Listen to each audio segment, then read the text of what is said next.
Yes Have Some podcast is excited to tell our listeners about Dr. Pepper and the brand new collectible cans from Spider-Man Far From Home.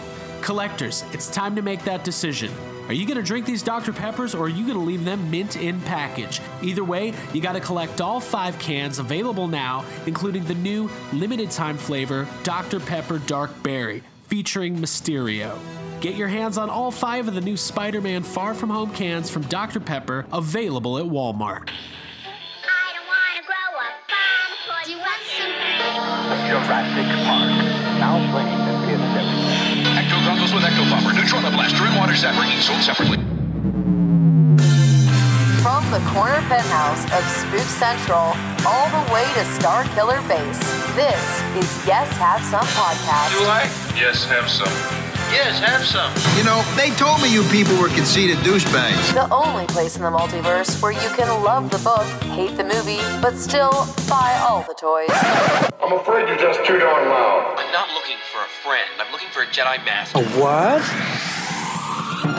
Please remember to hold on to your butts and get ready to get stressed. With your hosts, Craig Goldberg, Abigail Gardner, and Jacob Walsh. Forgot how to podcast. Yeah, just do it good this time. I forgot how to podcast, unfortunately. For all of our listeners and our new friends that we made last week, I will be retiring from Yes Have Some because I no longer know. It's over. We fired Craig. How to do it. Hello, everybody. Welcome to Yes Have Some podcast. We are back from California. We just spent a week in Los Angeles and the surrounding Los Angeles area, and boy, am I tired. I am exhausted, but that does not stop Yes Have Some from rolling on because we have a ton to unpack tonight, a ton to uncover. Did you just go to yeshavesome.com? Yeah, I was trying to go That's to our... not our website. I know, I was trying to go to our website, which, by the way, for our listeners, is YHSpodcast.com.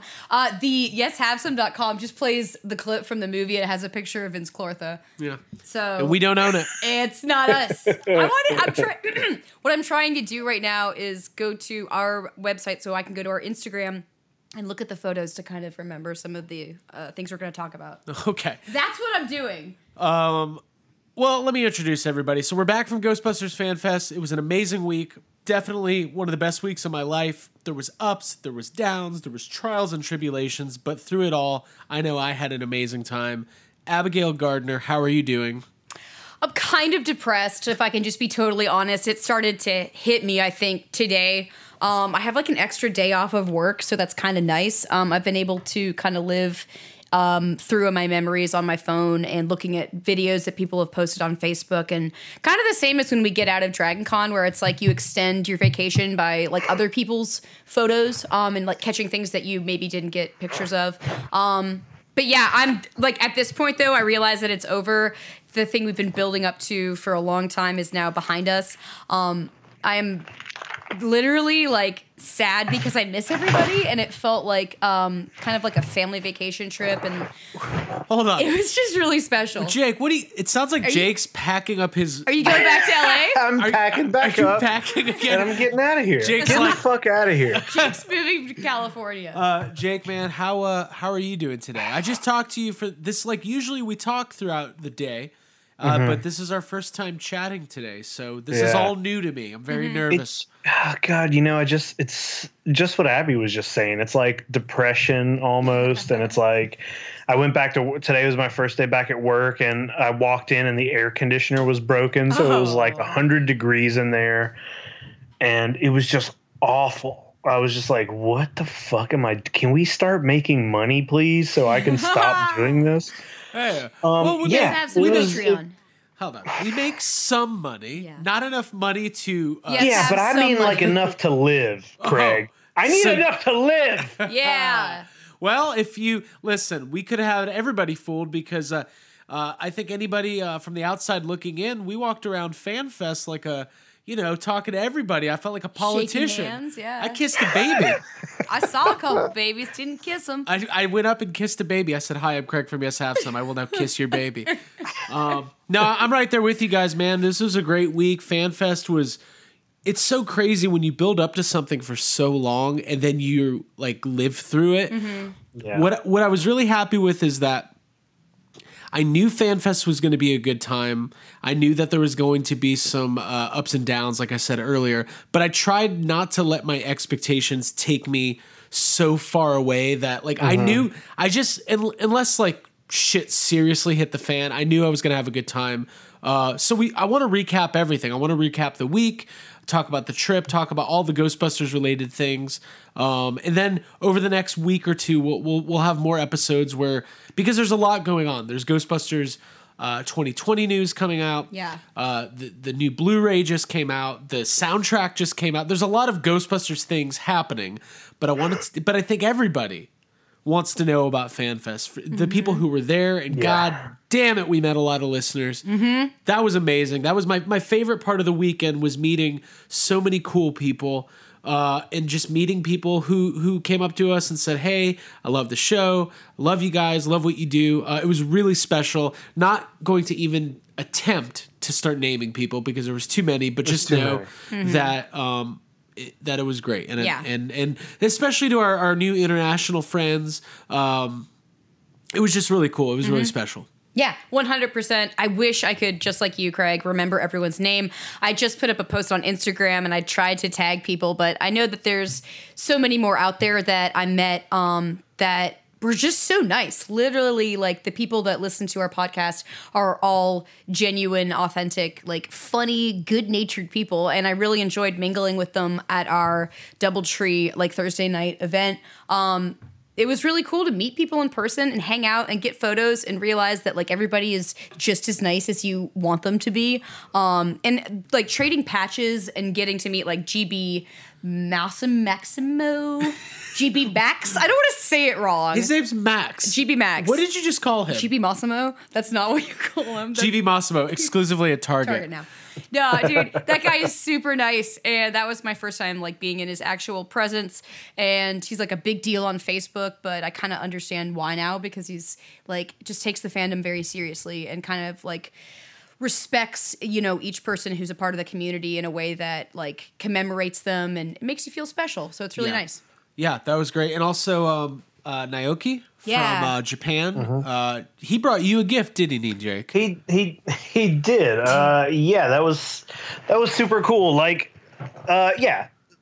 thanks to Naoki for bringing me. Like, he brought me this Jurassic World like a folder kind of thing, which is really cool. The way he gave it to you was so funny, by the way. What?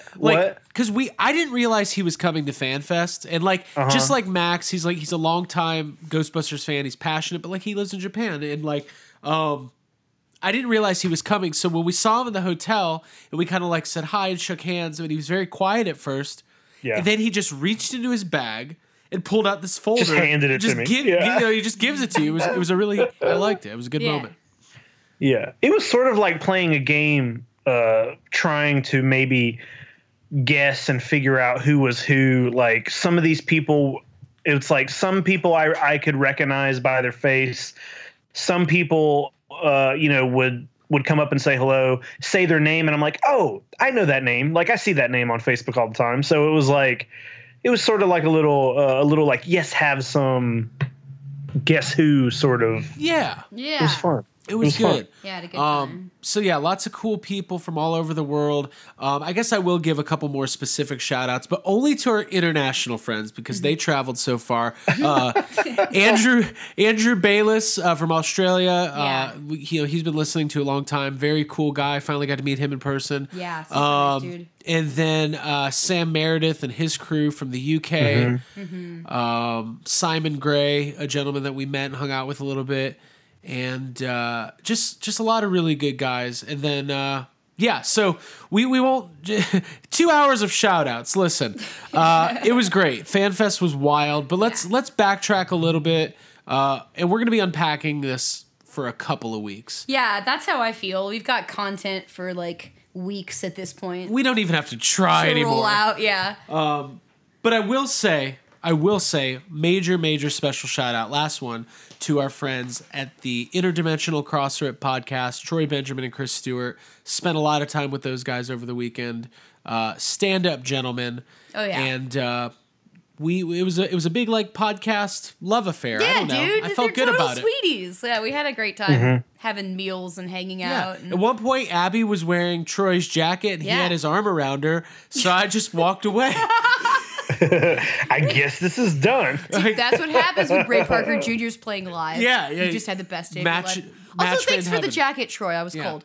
And then I swear this is the last one. But this is the last one. Last Sure. shout out. We have a lot of people we want to talk about. Harley Quinn Smith. No. Love you. She's great. John Yerkeba, obviously an integral part to the YHS family. We were with him a lot. He did incredible artwork at Fan Fest.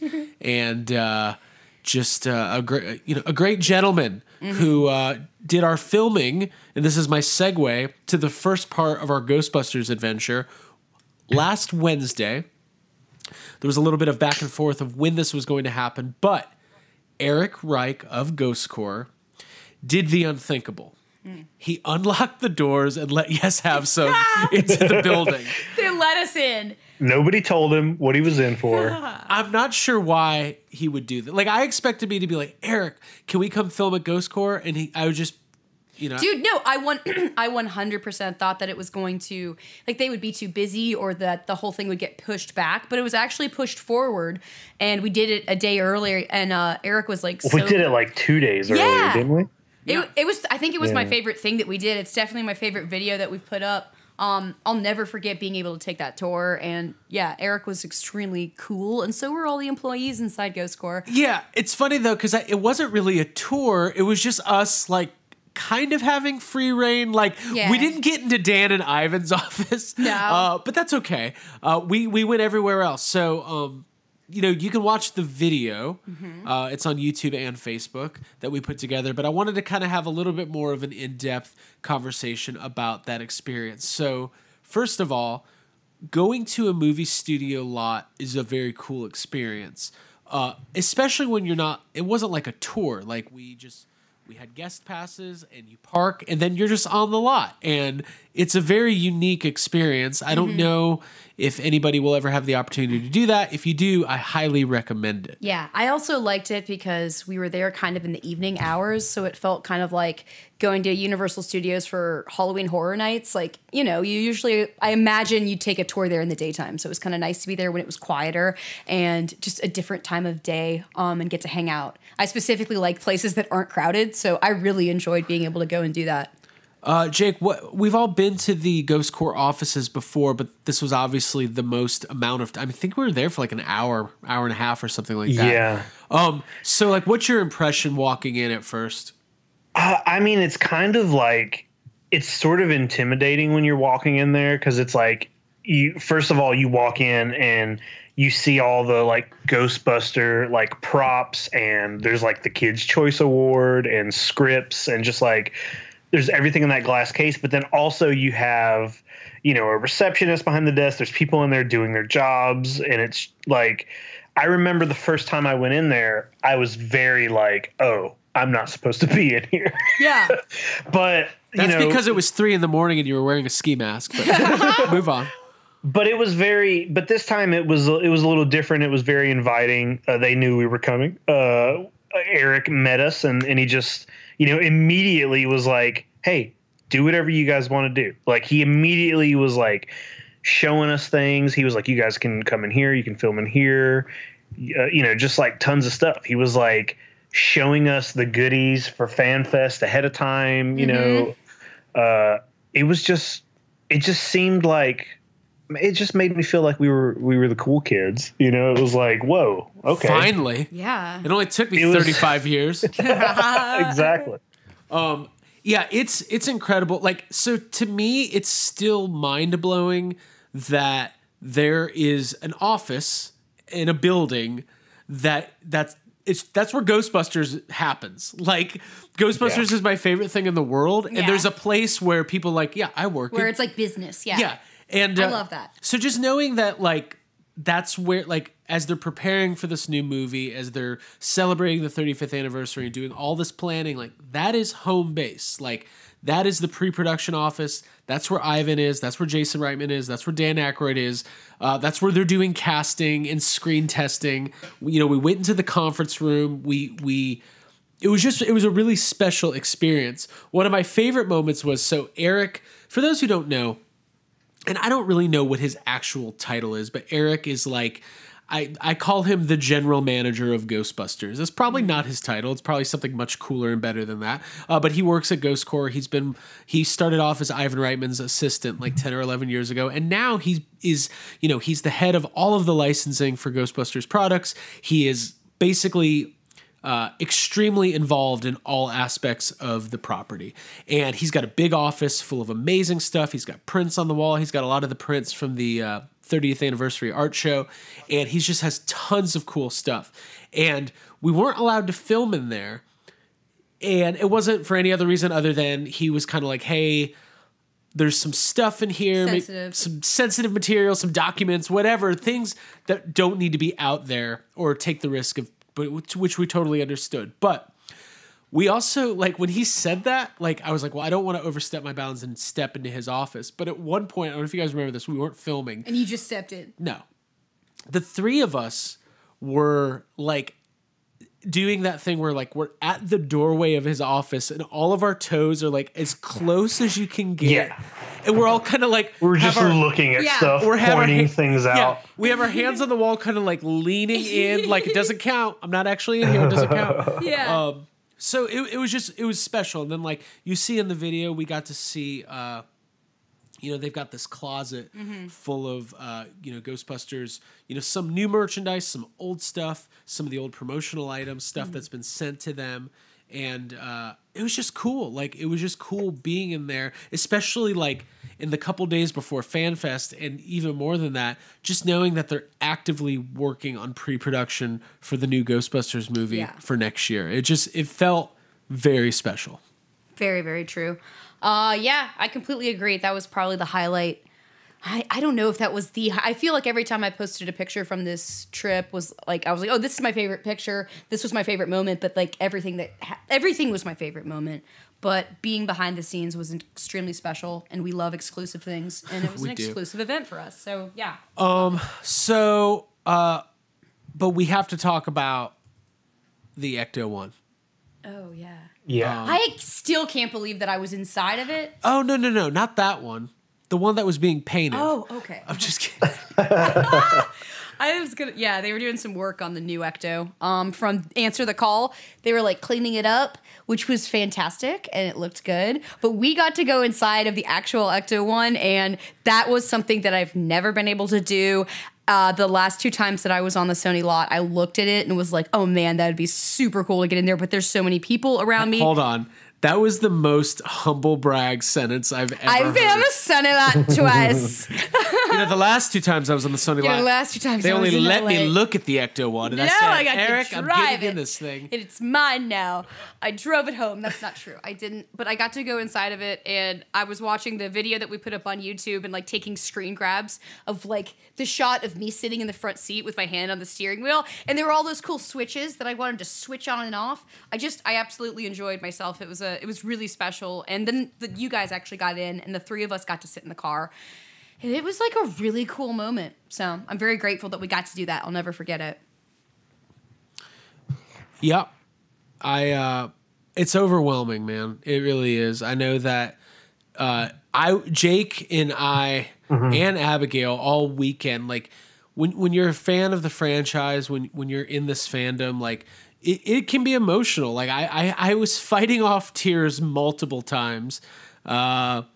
Tears of laughter at one point when I tried to talk to the guy who was painting the top of the Ecto, the 2016 Ecto. And I felt bad because I was like, hey, because we're out there filming, he's working. I was like, hey, man, it looks good. And he just looked at me like, who the just fuck ignored you. Yeah. So sorry about that. Good times. Jake, what was your experience with the old 59? I mean, it's not only, a part of our childhood and, a very iconic thing from our favorite franchise of all time, but it's also like, that's the most iconic car of all time, period. Like, that car is the most iconic car in the world. Everybody knows what that car is. and we sat in it. We got in that car. It was like, I mean, that's an experience. Like a lot of people don't get to, you know, come that close to something that's, you know, it's like if we were able to, you know, hang out with like the T-Rex from Jurassic Park, or it's like, that's not something that happens very often, that you love something your entire life. And it's like, oh, hey, all of a sudden, like that car that's in that movie that you've been watching since your literal birth, here it is. Get in it. I'm literally looking at like it. 4 different Ecto ones, like in toy form or on some sort of thing in our toy room right now. Like it's everywhere. And you're right. It's not something like, it's not like with Star Wars, you can just get inside the Millennium Falcon. It's not like still in one piece. It's really cool that we can act, like, as I'm listening to you talk, it's kind of hating me a little bit more. But yeah, it's like if it's very cool. It's like if you went to your therapist's office and Dr. Chase Meridian opened the door. Dude, that'd be a long session. No, it wouldn't. No, that's quick. Jake's in and out. See ya. Put up the bat signal.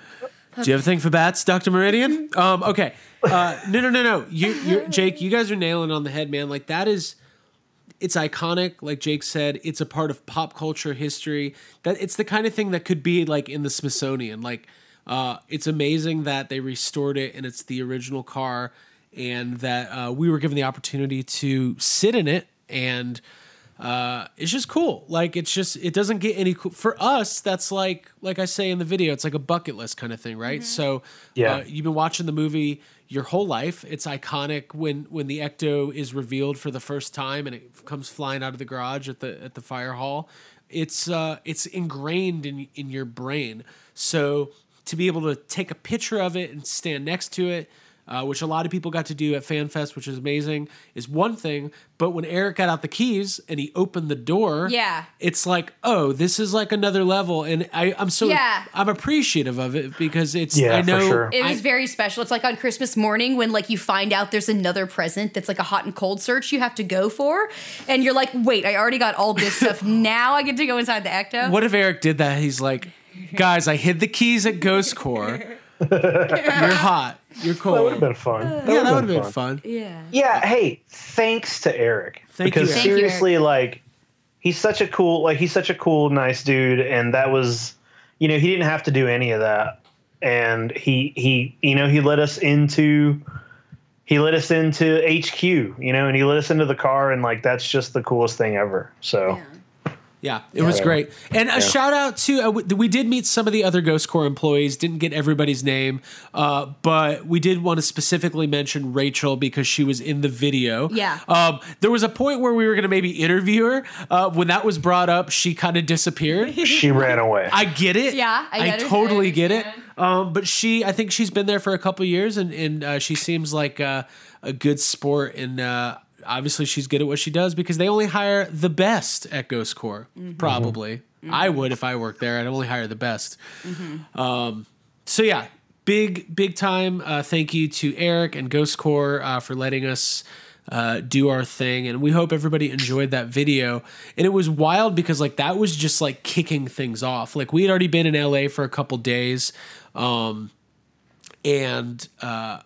but that was like our first Ghostbusters related thing that we did. And it was just like, we had people coming up to us at Fan Fest who had seen the video, who really said they liked it, and people saying online that they were jealous of it. And I was jealous of it. Like I'm jealous of when I watch it, I wish that I could go back in time and like go in my ear and whisper like, hey, enjoy this as much as possible because this is like a once in a lifetime thing. Yeah. So I, very appreciative of that. And it was cool. There was a funny thing in the video when we're in the conference room and we're trying to figure out which one's Ivan's chair, which is like, I was saying it out loud. I'm like, that's what we did at Ghost Corps. like that's how we spent our limited amount of time. But we picked out this one big chair and we're like, this has to be Ivan's chair. And Eric actually did reach out and confirm that was Ivan's chair. Wow, guys. We're good. Good job. Yeah. We're good. Job well done. Job well done. And so that was great. So that was, I guess, Wednesday. And then we worked hard to get that video up because that's not something I wanted to sit on. I wanted to make sure to get that out. And then Thursday night, we had kind of the first gathering of all the people started getting into town, and at the DoubleTree, where it's so funny. There was a lot of people staying at our hotel, but not everybody. A lot of people had to travel out from different hotels in different parts of the city. Mm-hmm. But it was kind of like, I was like, hey, I'll take charge of planning this Thursday night gathing. And I'm like, all right, guys, it's at our hotel. See you there. Hey, we were like an hour late. Yeah, and then we were late. That was fun. Where were we? We were having dinner, with Chris. Yeah, we were with Chris Stewart eating Thai food. Thai food. Oh, that's where Jake, you got those weird tofu popsicles. Yeah. Yeah, they were gross. I liked them. I ate all Abby of them. You did, didn't you? I like that sauce too. You were trying to force me. You were like, you'll like this. I'm like, no, what you about like anything in my life tells you that I'll like this thing? It had like a Korean. Craig's like, if the vegan's not eating it, I'm not eating it. I know. Dude, I like tofu popsicles. It tricked me because it was called, satay, which is something that we get at Chinese Buddha very often, and we all really like. Mm-hmm. And then it came out, and it was nothing. It was nothing like what we did. It was a block of tofu on a stick with some sauce, which I am not opposed to. I almost went home. I said, you know what? I don't want to go to Fan Fest. Fan Fest over. I knew something was going to go wrong. Anyways, so, but this was cool. So we had this big Thursday night hangout, and there was way more people there than I thought were going to be there. I guess word got out about it. And it was amazing. It was really cool seeing everybody. And like, that's where we started meeting our friends from like literally all over the world. Yep. And like GB Max was there, and like the Louisiana guys, Ben Lang. I can't say his last name, and I'm going to try. Our friends AJ Quick and Boris were staying in the hotel with us, so it was really cool to hang out with those guys. Loved hanging out with those guys. Also, both really nice dudes who gave us gifts. So thank you to those guys. Yeah, we'll talk about those gifts coming up here, but because I'm trying to remember what. Boris. Okay, we can talk about Boris' gift. Boris. We'll talk about it later when I can figure it out. He gave us those Ghostbuster watches. Yeah. Oh shit. Boris gave us 3 mint in box or mint on package Stay Puft Marshmallow Man vintage watches. I don't know if they were made by Kenner, but it looks like the Kenner packaging. Mm-hmm. I'm pretty sure it is. Yeah, I know there's also a Slimer one, which now I'm going to have to buy. Yeah, and I was like, cool. Where's Slimer? I only take things in a set, Mr. Boris. No, it was great. It was great. And that was cool. Like just getting to see everybody and kind of talk in a more laid back environment than Fan Fest ended up being. Yeah, I agree. Because Fan Fest had, a couple hitches. There was definitely like it was a loud festival environment. So you couldn't do like real quiet, intimate one-on-one conversations like you could at the Thursday night event. So I enjoyed having those kind of talks with people and taking photos, and meeting AJ in person and Boris was really cool. They're both super nice dudes. I appreciated Boris managing everyone in his manager's suit. The following evening at the screening of the Ghostbusters at the movie theater at Globe Theater. It's really cool. Yeah. Boris is great. AJ's great. And this will now just be a podcast of talking about how great they are. Boy, are they great. We could do it. No, AJ Quick, you probably know him if you're a Ghostbusters fan. He runs Ghostbusters Fans and has for a long time. And it's a very important piece of Ghostbusters online, websitery. We all met friends on GB Fans, and we all learned how to build proton packs on GB Fans, and it's cool. It was cool getting a chance to, we've all hung out before, but hanging out with those guys, and we gave them a ride Friday night. I'm trying to think did anything else of note really significant happen other than certain members of the community kind of showing up and running around and, doing their own thing. We had a good time. It was a melting pot. It was like a lot of people. So lots of people. No drama though, right? Nope. Never in person, only on the internet. Yeah. True. Yeah, I guess so. Right. So that was kind of the precursor to the screening on Friday. But I guess we should talk about our Friday morning, which I just completely remembered. We had the opportunity. This is all the build up to Fan Fest, because we're going to have a thorough breakdown of Ghostbusters Fan Fest? Because would you guys say there was some stress? Oh, yeah. Yes. Woo! Yes. Yeah, Absolutely. Yeah. That's a little tease. Yeah. Still is. Yeah. I found a photo of all of us from the photo op line that was taken when we were like very stressed out, and I love it. Oh I have to send it to you guys. It's I gotta see it. It's all I over. wanna see it. We'll talk about it later. So Friday morning, we were Lainey, who had been on the show a couple times from Wizard World, reached out and offered us the opportunity to do the Ghostbusters AR augmented reality experience, and I keep calling it experiment, but it is an experiment because it's in development still. Yeah. And so we took advantage of that for sure. We didn't really know what it was going to be, or like what that was all about, but we had to, like, our plan was to kind of like sleep in Friday morning a little bit because we knew we had the screening that night, but we had to be there at like 9:30. So we got up, and it's weird. I don't know how much we can actually talk about it because we did sign something. Oh, we did, didn't we? Yeah. Right. I signed something. Right. But I know I can say this much. When we went to the Sony lot on Wednesday to do our little video, we were all walking on the lot saying like, oh, like, I hope we fit in. I feel kind of out of place. Like, I hope nobody like kicks us out or whatever. Like, I hope we blend.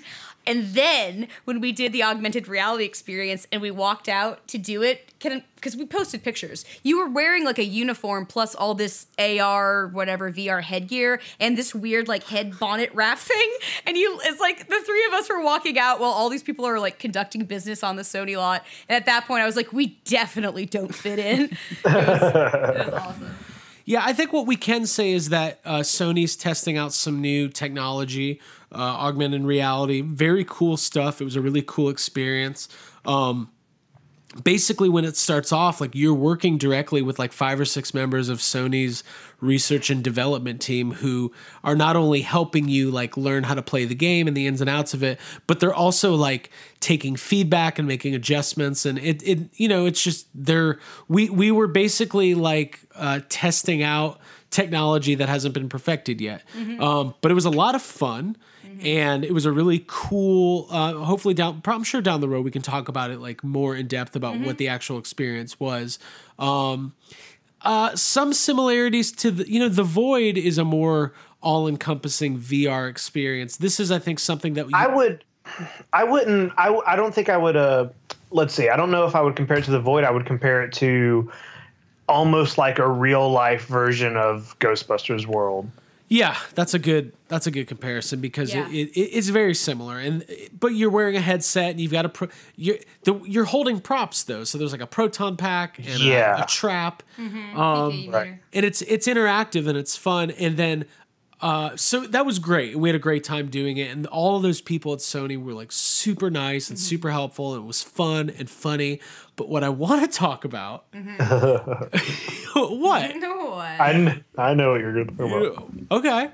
Okay. So there was the person leading the game, like, is kind of like acts as like your guide, right? Mm-hmm. And it was clear to me that this person, like, I was like, oh, maybe is this guy an actor? He seems like an actor. He's good at what he does. But I never put 2 and 2 together. Like I don't want to speak for you. I had a familiar feeling at first. I don't know if you did or not. I definitely did, because when he popped out, like, it was once the experience was beginning and he had a ton of energy and was already like going with something, like had a bit. So I was like, yeah, that person seems like he's somebody or something. He seemed familiar. Jake, what was your vibe? He didn't seem familiar to me at all, but I immediately knew. You could definitely tell.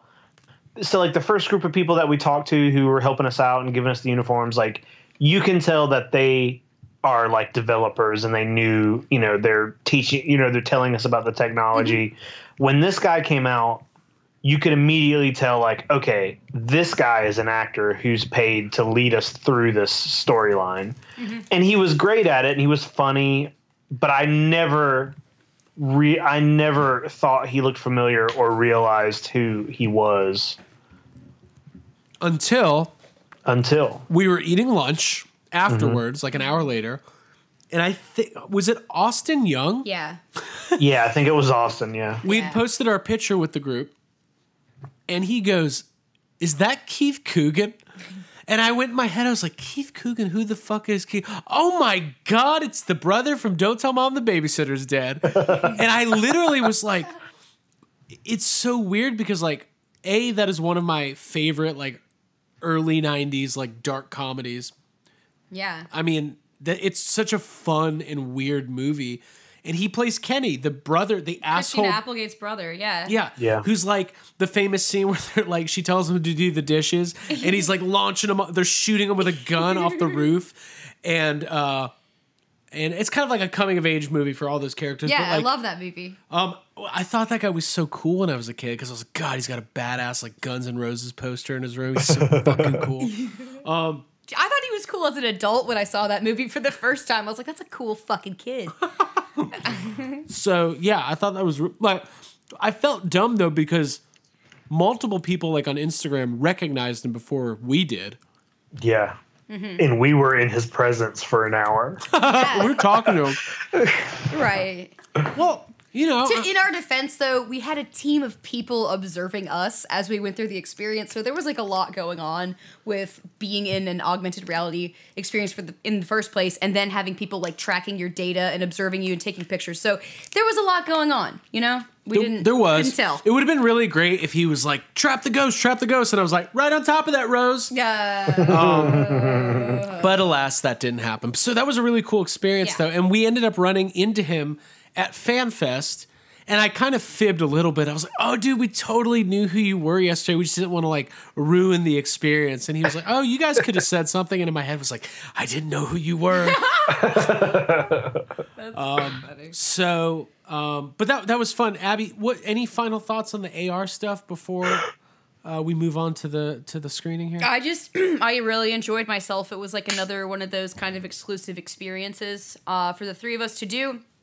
And without saying much in detail about it, all I will say that you feel like you're becoming a Ghostbuster and like you're being hired, and it's very cool to live that out like in real life. So I hope it comes out soon so other people can experience it. Yeah, I'll say this, and Jake, I know we talked about this. There's like there was certain storyline elements featuring a certain villain from a certain sequel that I really enjoyed. I thought they were very cool. Yeah, it was very silly, but it was fun, and there was some cool like I guess artwork that was really neat to look at, stuff you hadn't seen before, a storyline that hasn't, you know, unless it's buried somewhere in the comics where we haven't seen it, or like us personally haven't seen it. It was like a cool new little just fun like side storyline that could fit in the Ghostbusters universe. 100%. Except I was like, this trap's not accurate. Oh, and a couple people pointed that out on Facebook. Someone's like, that's a major oversight. They actually looked pretty good. Like it actually for a game, you know. I was very impressed by how when they gave us our uniforms, they immediately knew. They just looked at us and then handed us the correct sizes, and they all fit perfectly. Yeah, but that was after they put some device on our eyes to measure the distance. Yeah. Like, how does that tell you how tall and big around a person is? Maybe they just like worked at a retail shop before and they're good at that. Hey, my favorite was it was amazing. Like, the flight suits looked okay. They weren't really flight suits. They were more like coveralls. And we posted our picture, and of course, Hal Clay, first comment, loaner suits? Question mark. Like, yes, they were comfortable though. They were comfortable. Yeah, and then you tied like a little head wrap. Yeah, I felt like I was in Cobra Kai. Yeah, me too. It was very cool. So that was Friday morning. So Friday was like a big, busy day. I'm trying to remember what happened after that. Did we go back to the hotel and like get ready again for the screening? I think that's what happened. I'm sure we did something else because that was I know what we did. Early. We went to because we wanted to make sure to get downtown. So the screening was held at the Globe Theater, which if you're not familiar with the LA area, so the Globe Theater is in downtown Los Angeles. The studio's in Culver City where we were staying. It's probably only like 11 or 12 miles, but on a Friday afternoon, with no traffic, that's probably 40 minutes. Yeah. So we wanted to make sure to get downtown as quickly as possible. We went to Gallery 88 first because we wanted to check out the gallery, and I had to pick up a print. And we won't go too in depth on that right now, but I thought it was really cool finally getting to go there. We don't really have anything like that in Atlanta, and they had tons of cool prints. Could have spent hours and lots of money there if I chose to do. I spent just a little bit of money on. I got a Creed card, like I'm not sure who the artist is. I feel like I should know. I'll look it up. They're doing their baseball card art exhibit where we'll probably do an episode where we cover all the stuff we got at some point. Yeah. So we'll talk about it then. Okay, cool. So let's talk about the screening. This is where we're 40 minutes in and we haven't started talking about Fan Fest yet. Classic YHS move. Jake's mad. Great. I guess I quit. So this was billed as a screening of the original movie with some special guests. We got to the Globe Theater, and the line was already kind of like forming around the block. So let me throw this to you guys. Leading up to Fan Fest, there was always a little bit of question and concern of like how many people were actually going to be coming. It always kind of seemed like it's pretty pricey. We see a lot of people saying they want to go, but they can't afford it. When we walked up to the Globe Theater, that was the first time I realized like, oh, there's a lot of people here. That was like confirmation that like, oh, this is going to be an event. And at that point, walking up to the front of the line, we were like talking to people and taking photos, and it was getting real and exciting. Yeah. There was like, I can't remember exactly what time we showed up there, but I felt like we were there pretty early, and there was like a huge line. I think, you know what? I think we might have walked around, and I think when we showed up, maybe there was only a few people there, but then we took a walk, got some ice cream, got lost, and then by the time we got back, the line was around the building. Yeah, it was crazy. And like it was a lot of people we knew, a lot of people we didn't know, casual fans. We didn't know them. Hey, we are so jet lagged, just as like a to say that to everyone. Yeah, so, yeah. It's fine. We're going to power through it. There was a lot of people we knew, a lot of people in flight suits, a lot of people in full gear. I'm just going to go ahead and say it. So Video Bob, the infamous Video Bob, was at Fan Fest, and we're not going to spend any time dedicated to talking about him, but he put up a video on YouTube of him like walking the line at the theater, and it's really funny because I just want to get Jake and Abby's reaction to the things I'm about to say. So first thing in the video, he's like, "What's up, Video Bob? I'm a special guest out here at Fan Fest." Not true. Which is not true. And Jake just what does a horse do? He whinnied. And then he kind of walks the line. He's like, "I want to go say hi to all the fans." And then if you go watch the video, you'll see how excited everybody is to greet him as he makes his way down the line. But anyways, I digress. There was a lot of Ghostbusters fans there. And this is a big thank you, by the way, to our new friends, Matt and his wife, Andrea from Orlando, who were kind of near the front of the line.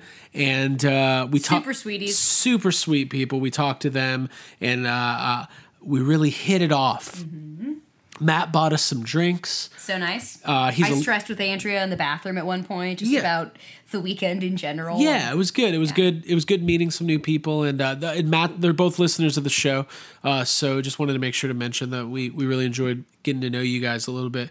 So it started getting really crowded, and they let us in to the theater. Jake, what was your first impression walking in?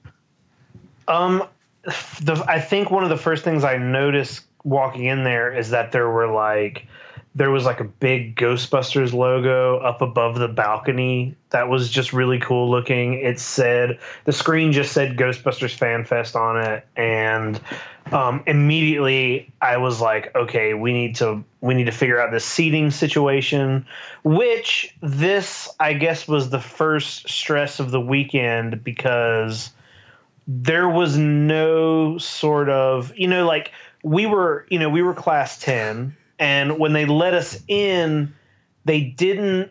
I didn't know if they were going to be giving us our badges here since this was the first event or what. And they don't. They just let everybody in, and there was no sort of.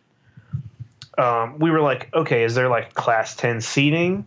We did find out that the first 3 rows were reserved, but the person couldn't tell us who they were reserved for. Yeah, it was weird. So, like, the first 3 rows were blocked off, and I think we just kind of tried to have a seat, like, in the 4th row. And I talked to there was a nice lady who was, like, I don't know if she worked for Wizard or the theater or what. And I was like, hey, so for those who don't know me, I go into, like, management mode. I'm like, I'm not one to stand around and just let things happen. I'm going to be, like, trying to figure out what's going on. It's probably annoying at times, but that's fine. And I was like, hey, I was like, I see that these are reserved. Do you know who they're reserved for? And she was like, no. And I was like, are they for class 10 ticket holders? Because we had all been told there'd be priority seating. Yeah. And she was like, no. Well, I don't know. What's that? So I explained to her, and she was like, let me find out. So then I went out when I was talking to people, whatever. She sees me 2 or 3 minutes later, and she says, hey, the first 3 rows are for class 10. And I said, great, I'll start communicating that to people. So the first thing I did was grab Abby and Jake and said, guys, the first 3 rows are class 10. We need to go get our seats before we tell anybody else. It kind of did happen like that, kind of not really. But anyways, so the information got out that was for the class 10, and we were able to get really good seats at the front of the stage. Literally front row center. Right, which is not what you would normally want for a movie, but it was on a stage. But it was on a stage, and the screen was kind of set back a few, so it was perfect. It was good. It was really good. It was like a concert venue. It was like a concert venue, and like it was probably 45 minutes or an hour before the movie actually started, and it was just such a good vibe in there. There was what was it, like a cotton candy? Yeah, there was like a flying cotton candy machine, and there was a guy in a flight suit making. Wait, there was. I like the idea of a flying cotton candy. Bless you. A flying. Got that con crud. Jeez, someone's allergic to cotton candy machines. Cotton candy con crud. No, dude. It's flying because I don't know how traditional cotton candy is made. I'm not going to pretend to be an expert on it, but I will say that when it's made in a flying machine, like air, I guess, shoots it up, so like the guy has to catch it and like whip it around. It's very, very cool. I took a video of it. We're going to put it up on YouTube at some point soon, but I was able to like sit down on the couch and eat my cotton candy and drink some soda before we went and watched the actual movie. And like Jake said, our seats were extremely good. The vibe was really good in that theater. There were like balcony seats, and it was just gorgeous. It was very like I don't know if I want to say Art Deco, but like ornate and like just old Hollywood style and flair. It was very cool in there. I enjoyed it. Yeah, it was cool, and it was a good vibe in there. We're talking to people, we're taking pictures, and having some snacks, some drinks, and it filled up. I mean, it was there was only maybe like 20 rows. Like it was almost like standing room majority of the room. Like people were like so. It wasn't a very big theater. I guess maybe like it was smaller than like the Tabernacle in Atlanta. Like it was cool though. It was a good vibe. Like Jake said, big Ghostbusters logo projected on the wall, and then the lights, and you could see the video of like this introduction on YouTube. But the lights dimmed, and then you hear Dan Aykroyd's voice, and it was the first time of the weekend where he was like first of many times where he was like in Coneheads mode. Yeah. Like that was just his choice of talking throughout the weekend. And it was basically like, ladies and gentlemen, welcome. And it was just like, oh my God, this is happening. I hear Dan Aykroyd. And then Dan walked out, and Ivan walked out, William Atherton, Ernie Hudson, and Jason Reitman. And at that point, I'm basically a mess. Like they haven't said anything, and I'm just like, I'm like overwhelmed with emotions. I don't want to look at anybody because I'm like choking back tears. And it wasn't a very long thing, maybe like 10 minutes. They just talked about how appreciative they were for, for Fan Fest and for the movie, and introduced it and talked a little bit. The only thing they said about the new movie, I think Ivan said that everybody was blown away by the script and that Sony was blown away by the script. And that was the first time over the weekend where I really realized, man, like Jason and Ivan Reitman have a very special bond. Yeah. It was very, very cool to be there. And I'm hoping that they let me be part of their family. Like I just want, yeah. like Ivan adopts me and Jason's my new older brother. And like, he doesn't like me much at first, but then then he starts to respect you. Yeah, make him laugh. We'll get to that later. So I don't know. What did you guys think of this? These intros?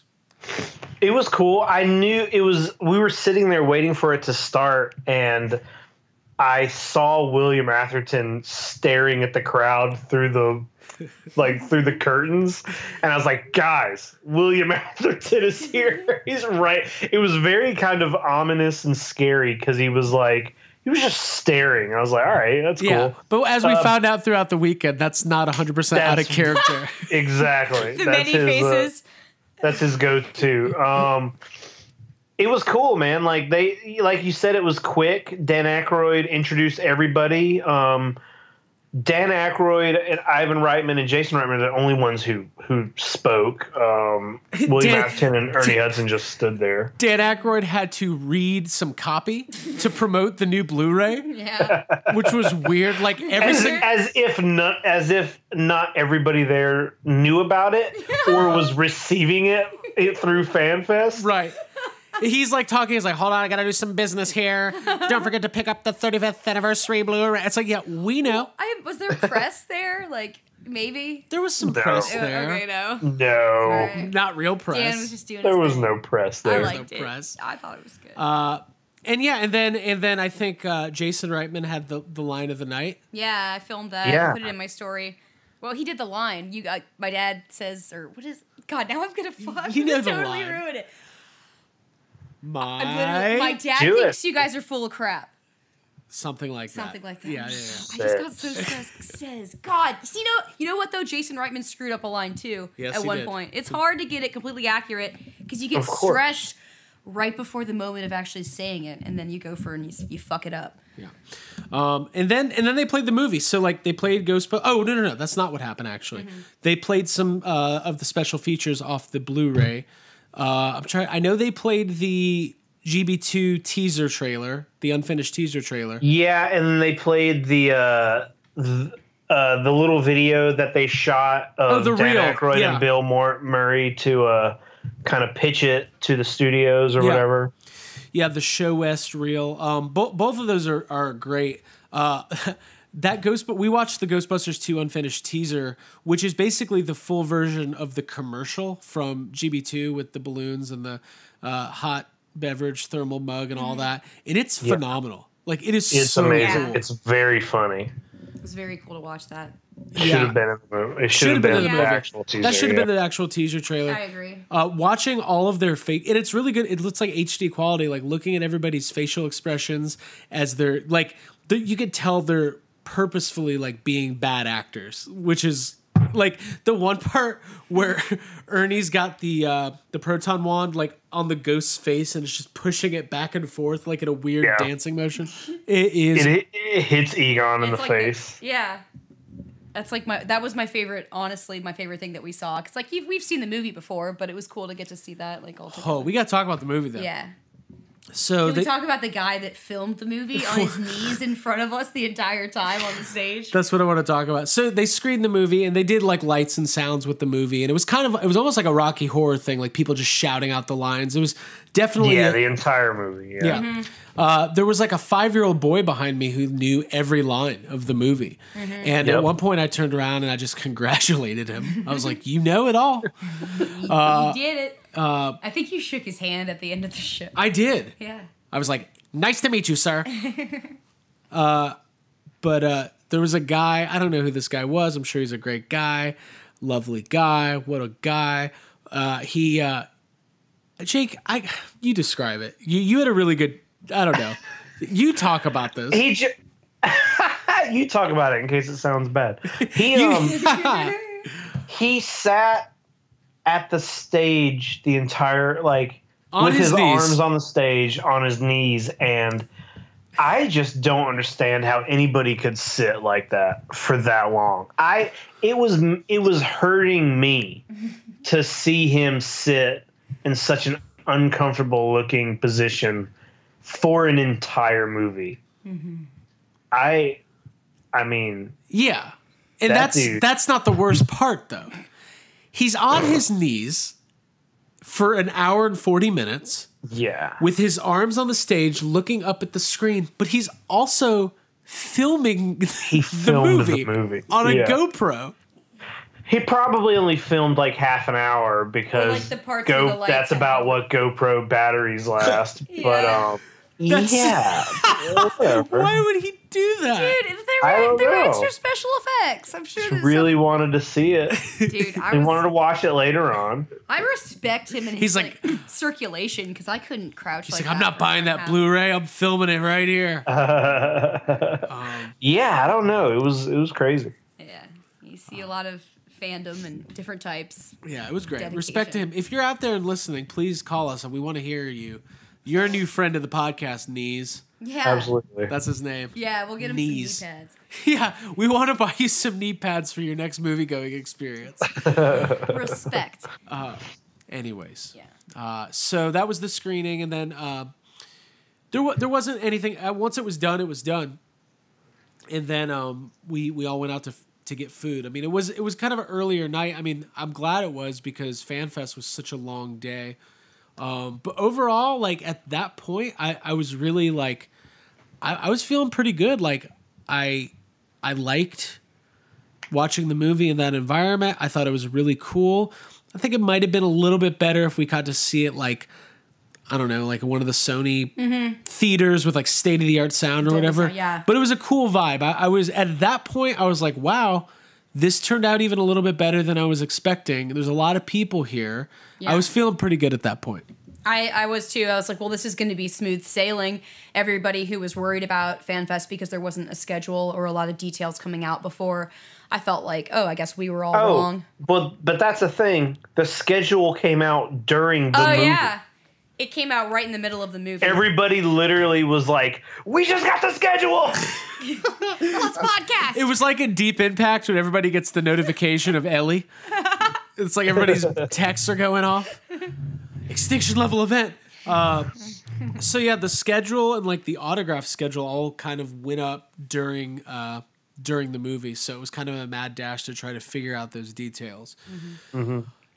And then we got some food with some friends and headed off to the hotel because we had to get ready for FanFest the next day, which started off with the Class 10 breakfast.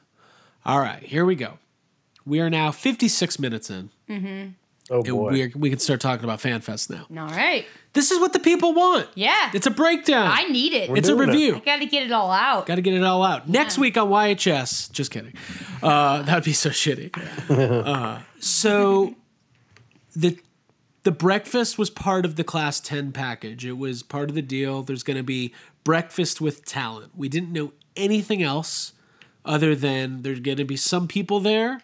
We didn't know if there was going to be additional photo ops or autographs, or we didn't know what it was going to be, but we came prepared. We brought our stuff, brought our posters, had our pens. God, are you guys sick of hearing about these pens?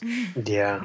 I still got one of them. I accidentally stole one. Oh, well, that'll be $6. You didn't check your pen case and count all your pens. You now owe me $756. Let's keep the tally going. Oh, fuck. Hold on. We didn't even talk about one really cool thing, and I would hate to miss this. When we left Ghost Corps, Eric... oh, fuck, yeah. Yeah, Eric gave us a set of the... Mezco. The Mezco 112... Jake, why don't you tell us because you have them. What are they? 112? Yeah, they're the 112. Jake's probably looking at them. Jake's sleeping with him. No. Here's the thing. Eric gave us a set of the 112 collective... the Ghostbusters set with Slimer. These things look so much better than I thought they were going to. They're I love action figures that size. They're very detailed, tons of accessories. They come in a really cool case. And Jake took ownership because we have a little running thing when the podcast is lucky enough. We worked it out. Yeah. When the podcast is lucky enough to receive a big ticket item as somebody gives it to us or whatever. There's 3 of us. We got a little rotation here. So there will be no custody battle. There will be no GoFundMes for divorce lawyers. It was just Jake got the mezcos. And what do you think of those things? They're great, man. That's the first time I've even seen them in person, and the detail on them is really good. The sculpts are really great. The clothing looks better. Like, as you were just saying, they look better in person than they even do. I like the Slimer that comes with it. I haven't pulled them out of the box yet to put them on display yet, but I'm excited to, and we'll post a picture on our Instagram as soon as they go up. Yeah, absolutely. There's going to be some DTOFs that need to be bought this week. Yeah. We got a lot of stuff. Jake, you got to come back up. No matter what happened, no matter what trials and we're going to talk about Fan Fest. We're going to be honest and talk about all the good and some of the bad. Yeah, it's important to be honest about things. Yeah, but at the end of the day, we got a lot of stuff. Yeah. We had a lot of fun. At the end of the day, we got a lot of stuff. Okay, so let's talk about this breakfast. Class 10 breakfast. They had it at a restaurant off-site called Rush Street. And basically, it was like a buffet style with assigned seating. We were at a table it was me, Abigail, Jake, Troy Benjamin, I believe Jack from the New Orleans or the Louisiana Ghostbusters, and then Jason Lang, who I think he's a Dragon Con dude, PK Surge guy, and he's a YHS listener. So it was a good table. It was a good table. Table. Cool kids. Adam Schwartz was at our table. Adam Schwartz from Alabama. The coolest. Another really good guy. Let's talk about you guys requested vegan meals. How'd that turn out? Are we going to be honest about It was fine. It wasn't like it was one of those things where, like, if I got that here in Georgia, I'd be like, "Oh, this is great." But like out there in California where every place had a vegan option that was amazing, I was like, "Oh, okay." This is not breakfast food, but it was pan-roasted vegetables and pita bread. Yeah. Which, man. Oh, pita. Whatever. Okay. It was breakfast, and the coffee was very nice. Yes. And the company was unparalleled. I even had a cup of coffee. You did? Yeah, the coffee was good. Yeah. Good. I was drinking it through a straw like a maniac. The only thing here, this I thought was very funny. I got up and got a second cup of coffee, and then there was another container that was labeled almond milk. I was like, oh, cool. I usually just drink my coffee black because most places don't have almond milk. I'm happy to drink black coffee, but they had it. So I was like, you know what? I'm going to have a little treat. I'm going to put some almond milk in my coffee. Oh, yeah. I start to pour it in, and it was just more coffee. It was just black coffee in there, and I was like, "Oh, okay, so no almond milk." Yeah, I remember when that happened because the guy behind me was like trying to pour out of the other one, which is empty, and I was like, "Hey, more coffee." So, thanks, Jake. And I got to say I hate coffee so many times. You said it so much; it was so funny. Sure, every in time. there. People thought I was Chris Helmsworth. Anyways, so when we checked in, we got our Class 10 goodie bags, for lack of a better term. Let's talk about those. Badges. Yeah, we got our Class 10 badges. So all of the regular general admission badges for FanFest just had like the Playmobil advertisement on them. But all the class badges, each one featured original artwork by John Yerkeba, which is amazing. Yeah. Like, totally cool. Congratulations to him. So the Class 10 badge had his piece from the video game, which is very cool. The real third movie is what I call it. Boson darts. Anyways, so we got our Class 10 badges that had our all of our, like, I thought it was going to be a hole punch situation, but basically it was what got you access to the photo ops and autographs that you were entitled to. We'll talk about that here in a few. In the bag, there was the Blu-ray, the new 35th anniversary Blu-ray with the exclusive gel slime slipcover, which I think is really cool. And the Blu-ray was signed by, help me out, Dan Aykroyd and Ernie Hudson. Yep. So right off the bat, you got a signed Blu-ray by Dan and Ernie, which is very cool. Yeah. Like, that's awesome. Like, that's a really good value. I'm glad that was included. We did find out that only the Class 10s got the Blu-ray. All the other classes got a signed regular Ghostbusters DVD signed by Ernie Hudson, but that also had the exclusive slipcover with the wavy lines and the card back. So also very cool, but the Blu-ray was specifically something I was really excited to get. What else was in there? There were some patches in there. Also artwork from John Yerkeba. There were some pins. Oh, yeah. There's a bottle opener and a 35th anniversary pin, which were both very cool. Uh-huh. And then there was a There were 5 patches in there. Right. There was the logo patch and then the 4 movie patches, which were very cool. Those will be collectible. They were only available in these bags. So if you got your hands on them, hang on to them. Those are going to be worth a pretty penny.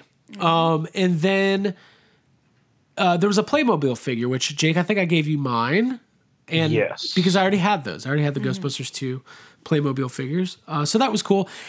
Apparently, so we were supposed to get the Transformers Ghostbusters variant cover IDW comic, and we didn't.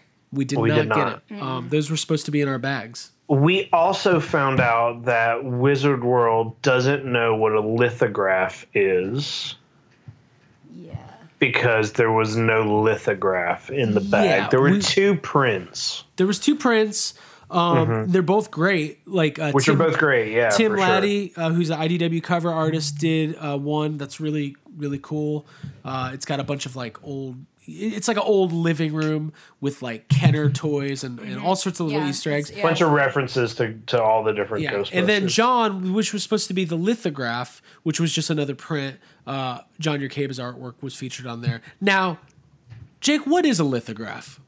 You know, I can pull up the definition for you. Oh, Abby's got it. What is the difference between a lithograph and a print? From this drawing, the prints are inked and pooled. One drawing for each different color. A common way to tell the print is a hand lithograph or an offset lithograph is to look at the print under magnification. Marks from a hand lithograph will show a random dot pattern created by the tooth. I don't know if this is... I don't know what any of that means. Anybody? Because I think a lithograph is more like a pulled, like it's an actual live, like almost like a screen print. Not just something... Yeah, it's a higher quality than just like a printed out piece of paper. Right. So that was supposed to be included. It wasn't. That's okay. Not the end of the world. But yeah, so the goodie bags were pretty cool. And I kept getting really stressed that like, it was like an OCD thing. I kept going through my bag to make sure everything was there. Like a psychopath, like 5 times during breakfast, I was like, I need to look inside my bag. Okay. 1 patch, 2 patch, 3 patch, 4 patch, 5 patch. I got a bottle opener. I got a pin. Where are my prints? Okay, they're right there. Abby, your foot's on the print. Okay. So I was a little stressed. Yeah. That's fine. It's fine. Yeah. Then so there was 2 things happening with the breakfast. So we're all eating. Ivan Reitman was there, and he was going around to each table and spending 5-10 minutes kind of having a conversation. Yeah, and if I can jump in here, before that happened, decided to hit the restroom real quick, and I got a text while I was in there that said, Ivan's here. And that was it from Craig, and I was like, fuck, I need to get out of here ASAP. So I like made a beeline back to the table and got down just in time for the photo. And you guys were talking at that point. I think he was talking about the shiver and the guys. The first time he saw his guys and everything. So it's great. So that was cool to have Ivan at the table, and he's just such a sweet, like, we've joked before about Ivan kind of being grumpy, but he really seemed like he was in a really good he seemed place. so happy that entire day. Yeah, I agree with that. He thanked us for accepting Jason and being like, open to Jason directly. Like, he seemed genuinely like happy that people are happy with Jason Reitman taking over directing. Well, God, I mean, think about it. I'm sure he's happy. It's like got to be a fulfilling thing to pass on the torch to your... It's like how my dad went into the fabric business with his dad. And then my Papa Wally sat down with me at the table and said, thank you for accepting your dad into the fabric business. That didn't happen. No. Let's get real for a second. Let's get super serious at YHS time. 2016 was a really weird year for Ghostbusters. It was a lot of turmoil, a lot of stress, a lot of like disappointment financially, and it just didn't pan out the way that they wanted it to. So I'm sure when they announced this new movie and they released that teaser trailer, I'm sure even though it's a new movie in the original universe by an amazing director, I'm sure that there was some like, what if people reject this? What if it's for some reason just the same thing?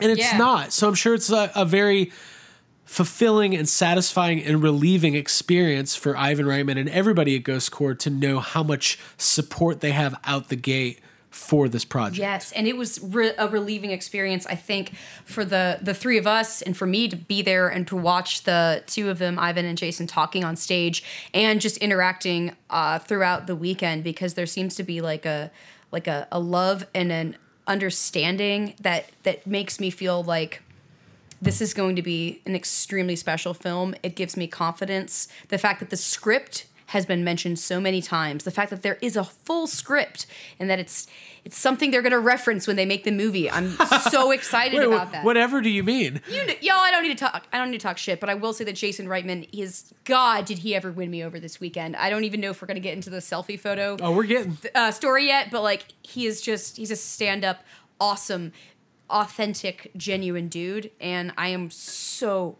grateful that this movie, the movie that I care, the franchise I care the most about, is in his capable hands. I am very grateful for that. Yes. Anything to add? Well, look, we haven't even talked about the main part. We haven't talked about the best part of the breakfast. We're halfway through. The pita bread? No, we're halfway through. Dave Coulier walked in, and Jake, just walks in. You were just tickled by that. Like you just loved it. Well, it was funny because I don't think he was like supposed to be. He's not in any of those photos. He's not. I was like, I don't think he showed up like literally halfway through, like half of the group that was going around doing the photos at every table were halfway done. And he just walks in and he's just hanging out and talking to people. And I was like, I don't even think he's supposed to be here. Yeah.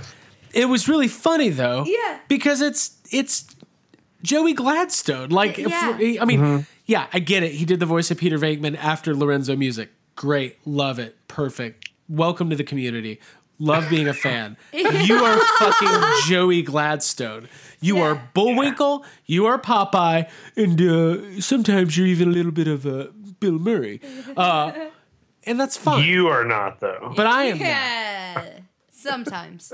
Cinderella boy from Augusta. Okay, so there's a group of Ghostbusters cast members making their way around the room. In this group, you've got Dan Aykroyd, Ernie Hudson, William Atherton, Ray Parker Jr., and Maurice LaMarche, who obviously is an extremely talented voice actor, and Egon Spengler in The Real Ghostbusters. Mm-hmm. So that was more people at the breakfast than I was expecting.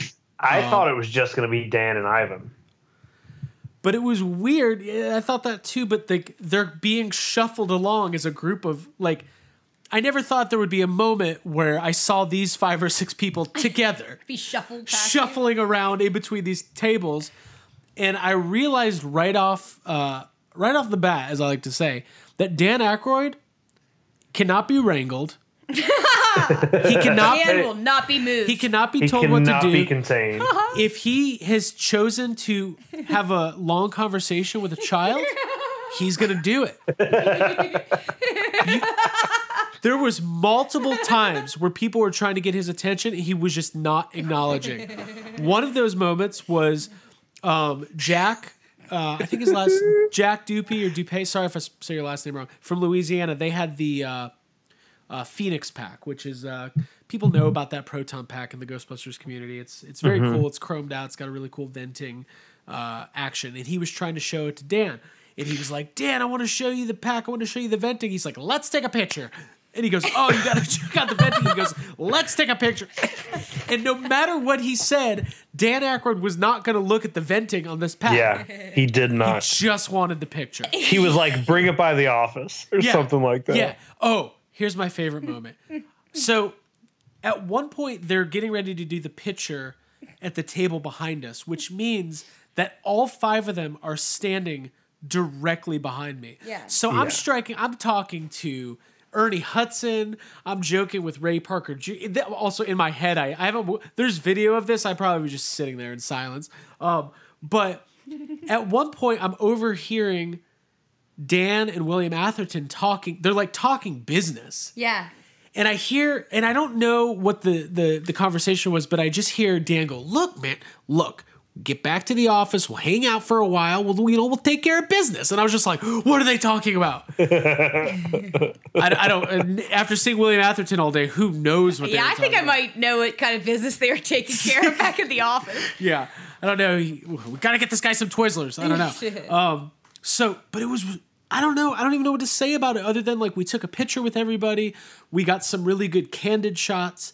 It was just weird. It was exciting, and it was like, in some ways much more than I was expecting, in some ways less than it was just, I can't even like articulate what it was actually like other than it was fucking weird and I loved it. Yeah, it was overwhelming, overwhelmingly positive and stressful. I mean, I don't know how else, like just getting up early in the morning and being around a lot of people is stressful for me, but having like some of those people be like extremely influential, like iconic people that we talk about all the time and do impressions of, like, it was very surreal. I was very stressed out, but I'm very grateful that we were able to prop our phone up and like film the entire interaction. I'm excited to put that video up, and I'm just looking back at photos and videos is the best way to like recount it, because while it's going on, it's a total blur. And like Craig, it's like you're trying to think of some really witty, fun line to win everyone over with, and it's like that. It's hard. I'm so lame. Like in my head, I was like,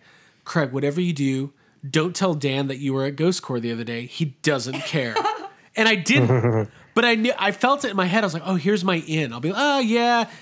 Boy, we're at the... and I'm just doing his voice for some reason. Talking to him in his own voice. Yeah. So... That was it. Like, we took some pictures. We come from Georgia. Yes. Yes, we had for breakfast. We want bacon. Oh, yeah. Speaking of bacon, here's my actual favorite moment from the breakfast. What? I know, it's the AJ Quick bacon story. Well, for whatever reason, in the pan that had all the bacon, all of the bacon was laying over like layers of sliced bread. And I guess it was to let the grease absorb into the bread. And AJ was standing behind me, and he just looks at me and he goes, "Are we supposed to eat the bread?" And I was like, "I don't think so. It's going to be quite greasy." Maybe he thought it was like a Georgia thing. I don't know. There's probably some people who eat the bread. Yeah, I want that grease bread, greasy Ghostbuster breakfast bread. So the breakfast was wild. So let's see. Breakfast ended at about 11. Doors were at 12 at the convention. And so we kind of made our way back to the Sony lot. We got our premier parking, which we quickly realized was with everybody else's parking, but that's okay. That's okay. It's fine because all of them had to pay $7. Ours was included in the class 10. You can't pay for parking like that. So it was fine. Luckily, we had been to the lot a couple times, so I was pretty familiar with the parking scenario at the Sony lot. What was it? That's great. What? It all is hitting me in waves. Continue. Jake, what did you feel? How did you feel about saving that $7?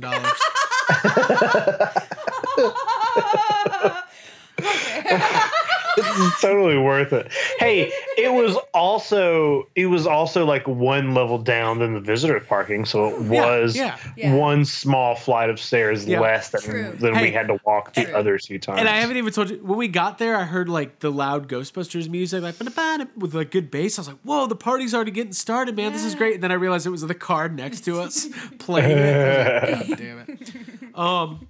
So we had talked a lot about getting ready for Fan Fest and what we were going to be wearing and what we were going to be getting signed. So I can safely say, looking back at all my photographs, I'm very happy with my wardrobe choices for the day. How about you guys? Yeah, I love my Ghostbusters 2 shirt. Loved the combo jeans shirt that I chose, and I really liked wearing Troy's jacket because it looks cool to have the GB2 logo over the GB2 logo. Listen. Easy. This isn't the Troy Benjamin show. Okay.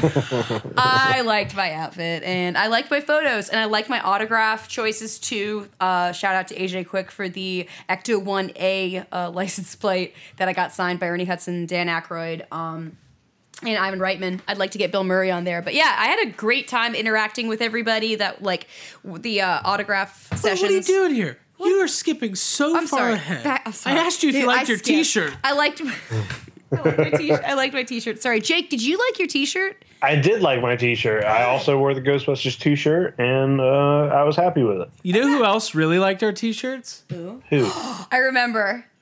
8 o'clock. What's his name? Steve Tash. Steve Tash. Oh Okay. yeah. He's not 8 o'clock. He's not 8 o'clock. He's Jennifer Runyon's co-partner. Okay. Yeah. Yeah, he loved our shirts. At one point, he hit me in the chest. He was like, "What's up, man?" I was like, "Oh." He hit me. Yeah. He said that our shirts were punk rock. Yeah. I was like, thank you. Thank you. They're not, but it's fine. If for anybody who's wondering, I was wearing a vintage Real Ghostbusters Slimer tee. So we made our way in. We quickly realized there was a long line for security, and we had to wait in that. And security's always stressful. Felt like I was back at the airport. Did not like that, but I get it. And then there was we got in, and there was 3 long lines. And I was like, cool, which one's the class 10 line? And nobody knew because everything was just a big old mixture, which is fine. But we were able to, kind of a side note, the Georgia Ghostbusters had a table set up. So we got in a little bit early to go check out the table, quote unquote.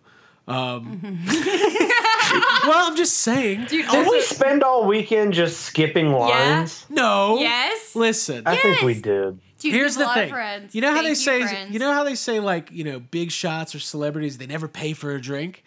Well, we don't really drink. But we don't wait in line We either. don't wait in lines. Oh God, I just called myself a big shots. Listen, when you're a big shot celebrity, the likes of a podcaster, you're not just gonna start waiting in lines like some sort of simpleton. Recognized by dozens of people. Okay, I'm not gonna be out there. Anyway, so we got in, started trying to get the lay of the land. We got our They put out these kind of the schedule was printed in a cool little handbook, which was fine. But our first mission was to start knocking out autographs. So let me break this down, okay? Class 10 tickets entitled us to autographs from, and I'm doing this by memory, so if I forget anybody, please remind me.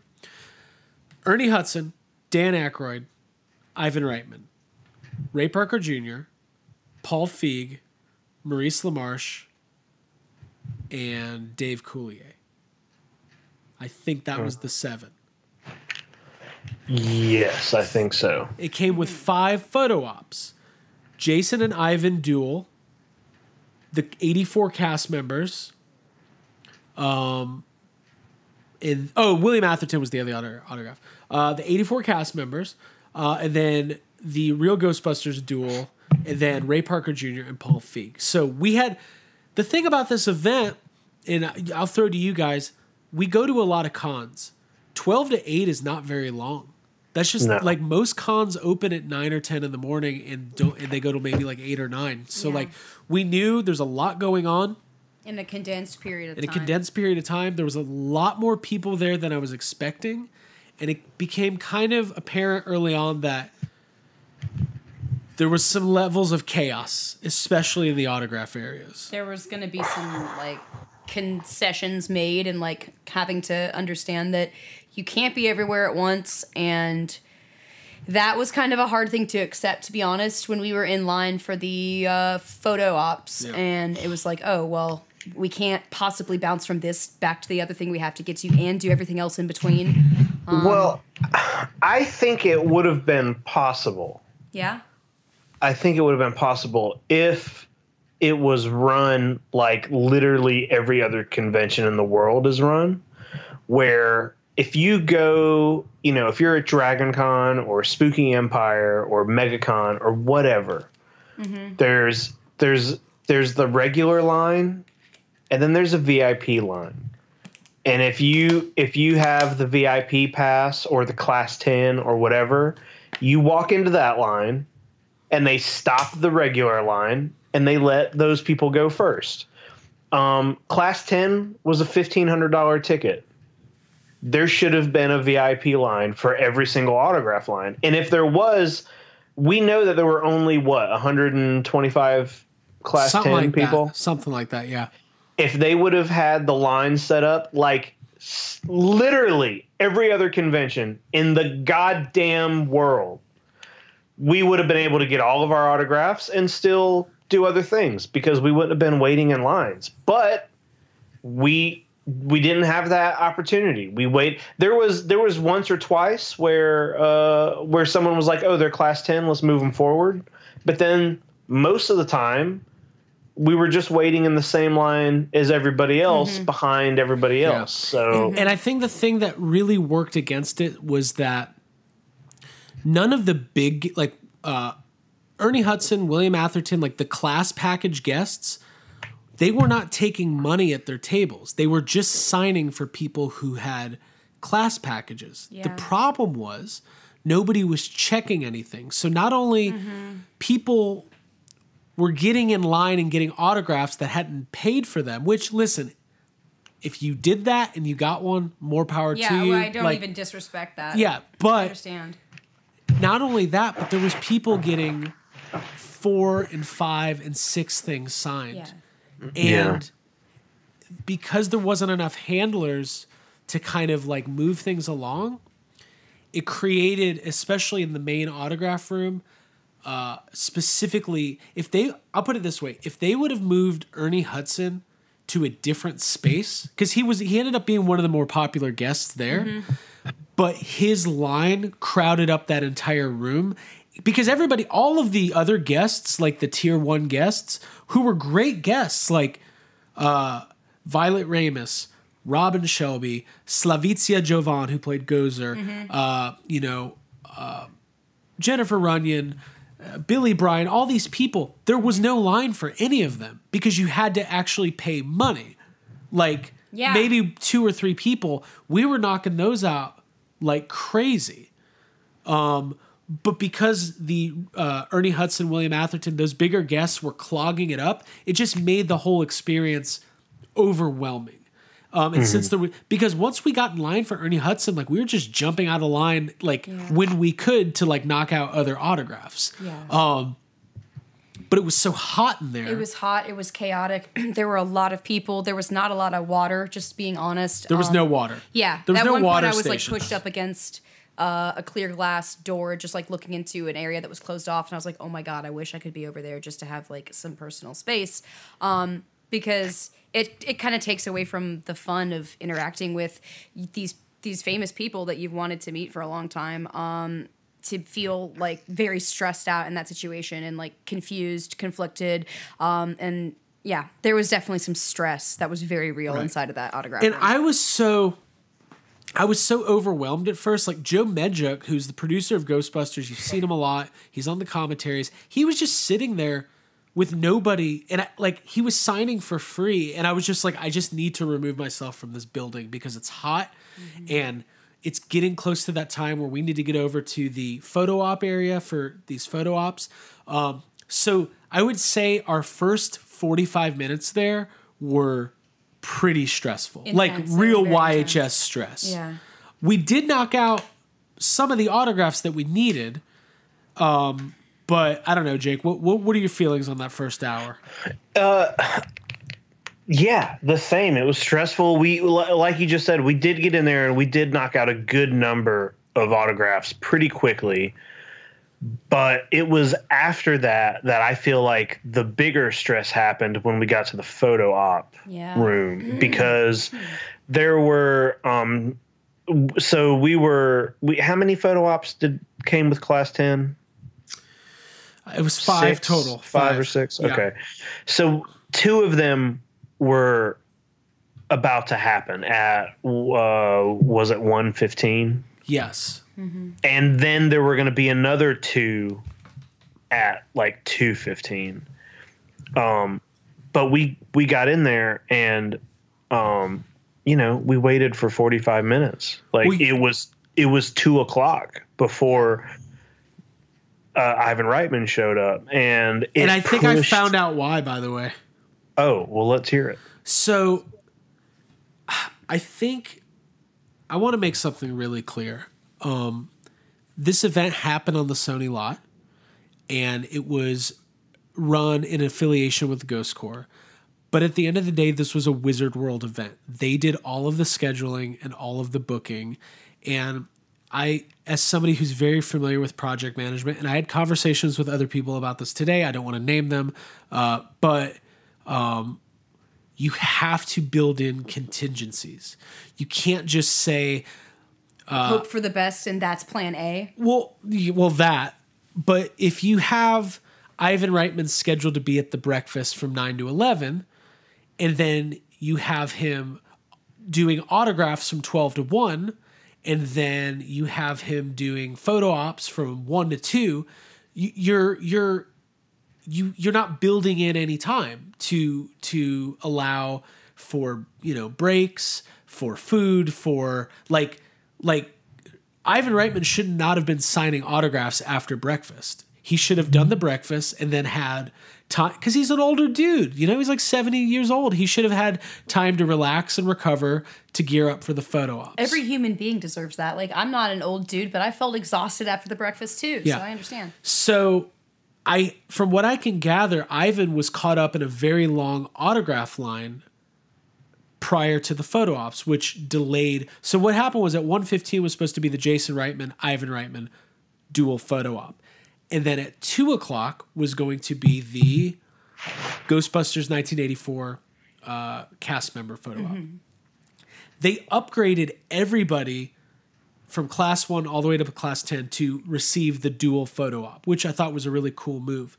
But once things started getting pushed back because of the scheduling mishaps, it became very clear that this was going to be a stressful time. So we were lucky to be near the front of the line, but there was people who waited hours for their photo ops. So what they did was they combined Jason Reitman into the 1984 cast photo ops. So we did not get our Jason and Ivan dual photo op, even though we found out later in the day they actually did happen.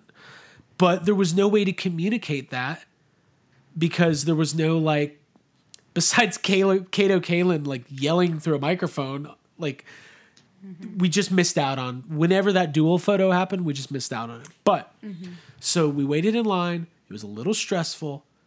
But for every bad kind of thing that happened, there was a really cool thing that balanced it out, in my opinion. That's kind of how I felt the day went. Yeah.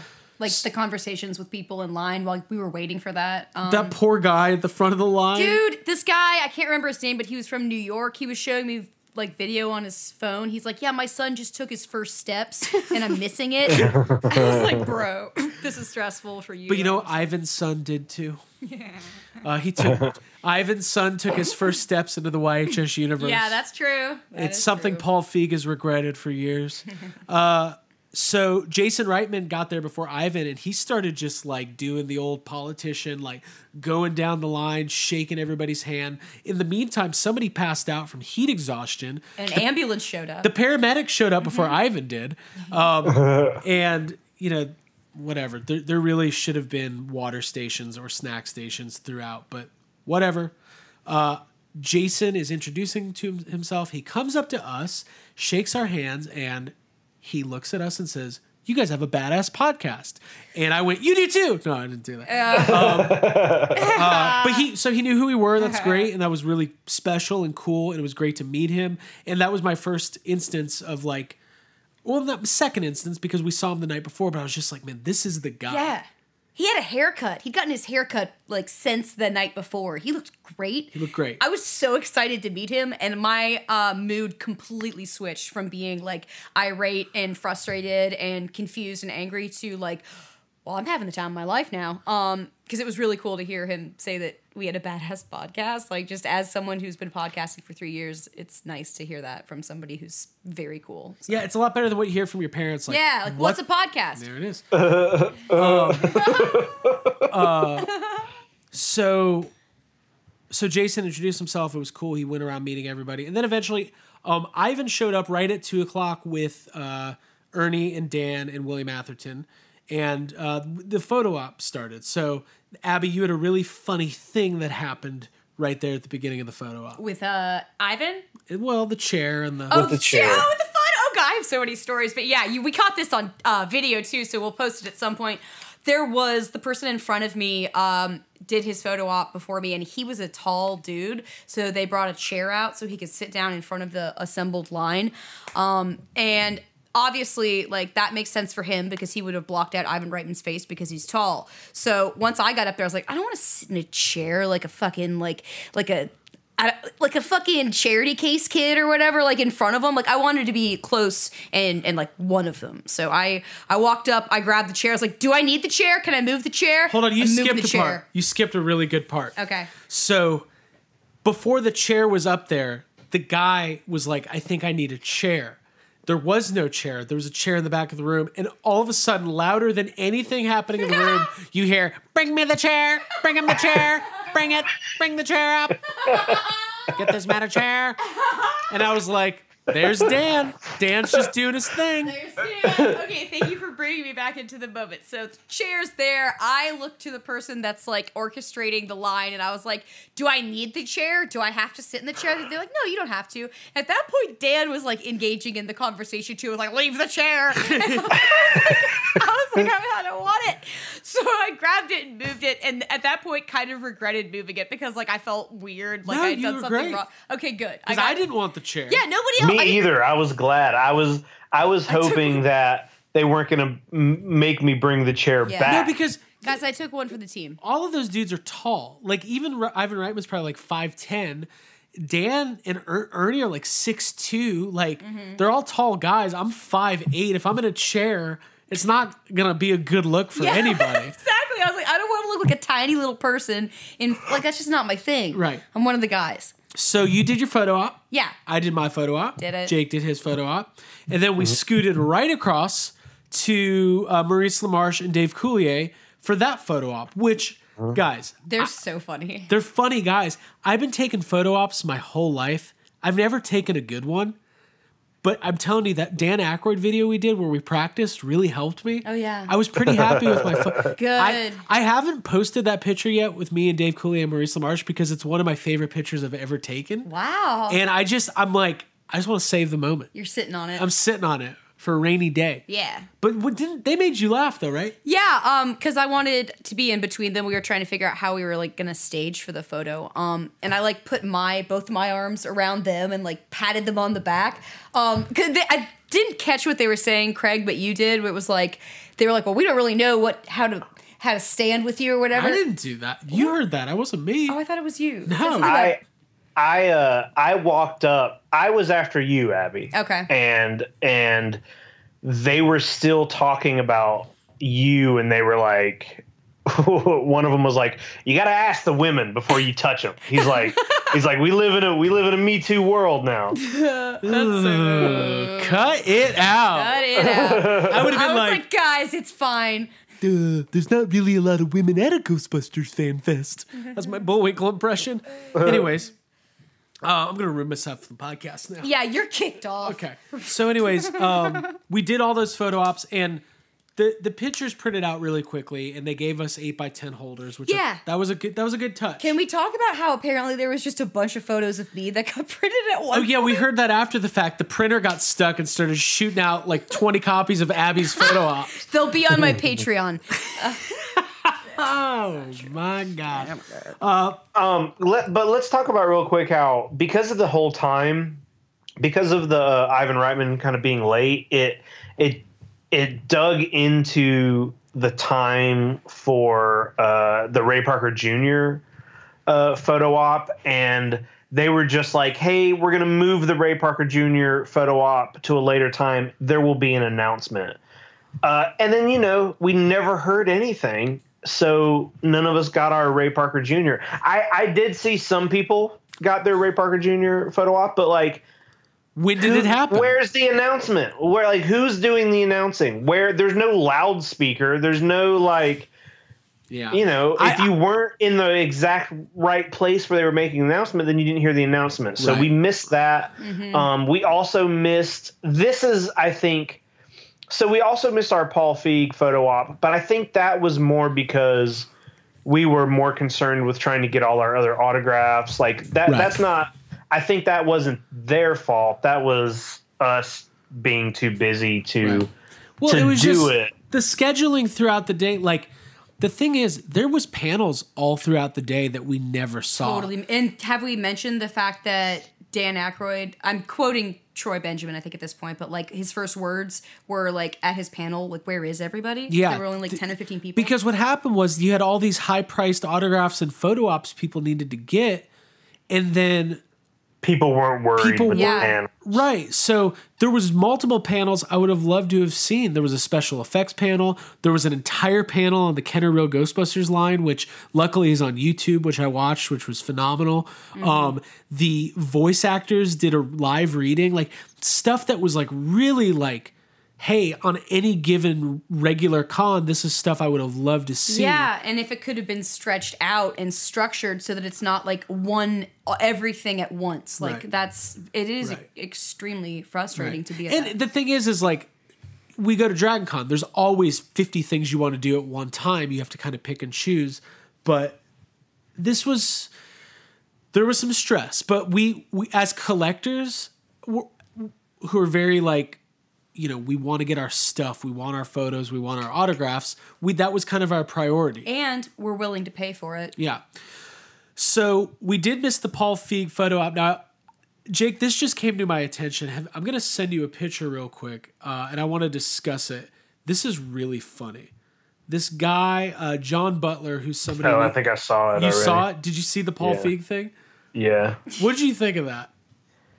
That seems rude to me. Yeah, it's a little... It seems rude. Like it's kind of funny, and it shows that Paul Feig is like a tremendous sport and a very good guy, but also that's kind of shitty to do. Yeah. Like that's kind of...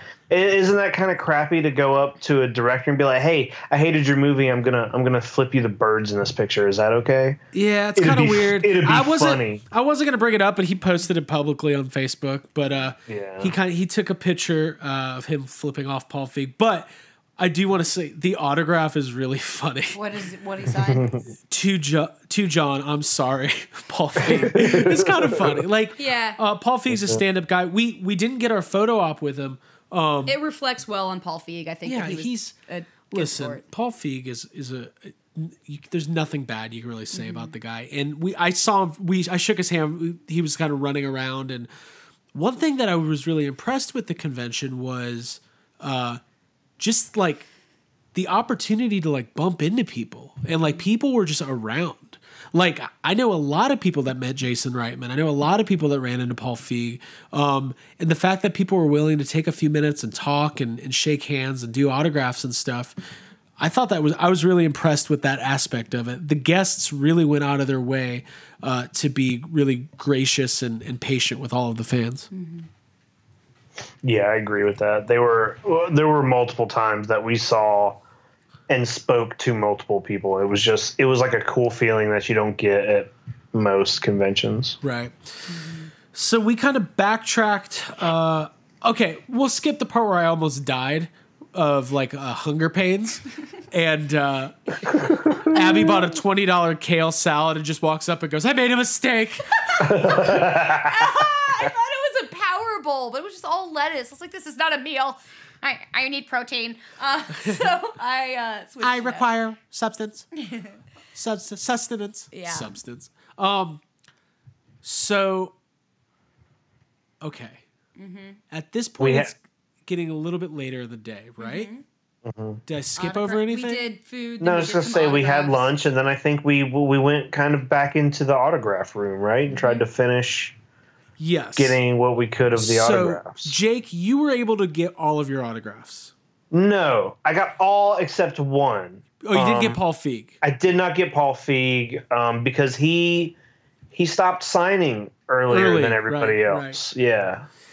I missed out on Paul Feig, Maurice LaMarche, and Dave Coulier. Jake, you got Dave Coulier. So it was you and John Yerkeba and then me, and they cut the line off after John Yerkeba. And I talked to the lady. I was like, "Hey, I've got a Class 10 badge. I'm entitled to this autograph, and she was like, sorry, they're done. And I was annoyed, and I was like, okay, I didn't make a big deal about it. She walked away, and they were still signing. And the thing that was a little stressful is like the guy in front of you was getting 5 and 6 things signed. He did. He had each of them sign. He had Maurice LaMarche sign 5 things. I think he had Dave Coulier sign maybe 2 or 3. But I was like, what the fuck is happening? I was like literally, why is this allowed? I was like, why is this allowed? That guy didn't show. That handler wasn't checking our badges. My like boxes didn't get ticked. And I'm like, who knows if this guy is even a class, whatever to get. He's just sitting in here getting all of these autographs. Yeah. And you could kind of see it in like Dave Coulier and Maurice were super nice to him, and they were very talkative with him. But it's like you could kind of see that they were like, oh, I guess we're signing more stuff here. Mm-hmm. Yeah, and I think that's kind of a fundamental flaw. If you're going to have class packages that include autographs and there's no payment happening at the table, you really have to have a Wizard World employee there monitoring that specifically, because the guests aren't going to be like, oh, I can't do another one. Like no guest in the you get caught up in that moment, and I don't even blame them, honestly. Right. So they should have been just kind of maybe in a separate room, and you should have. What it should have been is they probably needed a room or a building that you couldn't even get into without your class pass, and then the autographs you were entitled to would be happening in there. Mm-hmm. But whatever, that's not going to happen because you can't. Maybe next year, maybe at Fan Fest 2020. Yes, have some Fan Fest. Fan Fest 2000, the sequel. So whatever, I missed out on those autographs, and then like I was just kind of standing there, and the lady was kind of rude to me. She was like, "Don't do that." And I was just like, don't do what? Pay $1,500 and not get all my stuff? Like, I'm not a bad person. Yeah. Then what happened was we got back in the line for Ernie Hudson. He signed everything. Ernie Hudson's the best. Yeah. He's the best. Yeah, literally the best. He's very charismatic. And I had a conversation with him in line. I mentioned this in our YouTube video where I brought up his most recent performance in Twin Peaks, the last season. 45 seconds in one episode. It's short. But I remembered it, and I was like, hey, great job in Twin Peaks. He was like, hey, thanks. Yeah.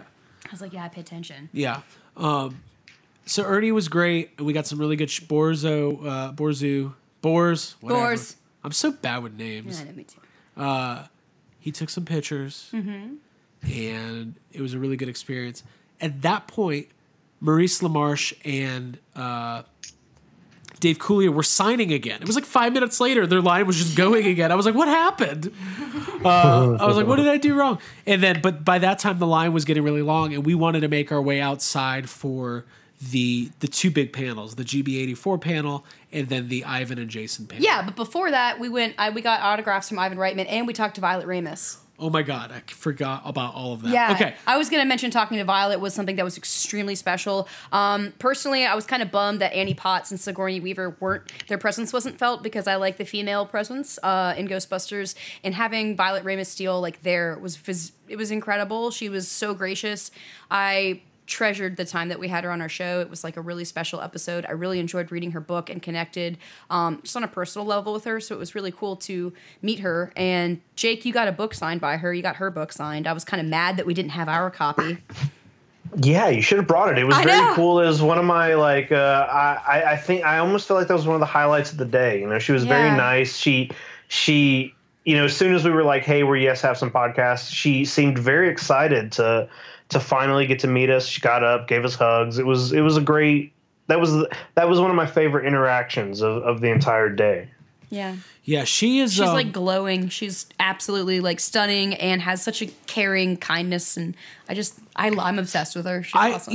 And I put this in our Instagram post. Super bittersweet celebrating the anniversary without Harold Ramis because I don't think he really got to experience the fandom side of Ghostbusters the way that all these other people are. I think he would have gotten a kick out of it.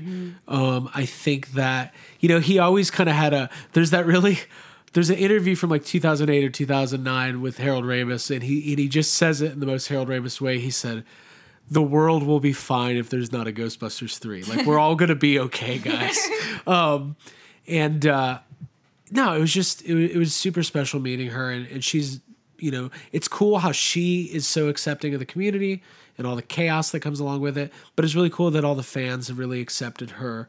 And I expect to see her, you know, at more events. And she's great. Like, she's an extension of Harold, but she's very much her own person and just a very sweet and humble person. It was really, really cool getting to meet her. Yeah. Then Ivan signatures. Yeah, so just running down. I mean, we met Slavica Jovan. I love saying that. You say it very well. Slavica Jovan. She is not a prehistoric bitch. She is quiet though, and but she signed, and it was really cool because I mean, you know, I feel like when I first started collecting Ghostbusters autographs, her and William Atherton used to do more cons, but they really don't that much anymore. Like, I've never been to a con where William Atherton was there. It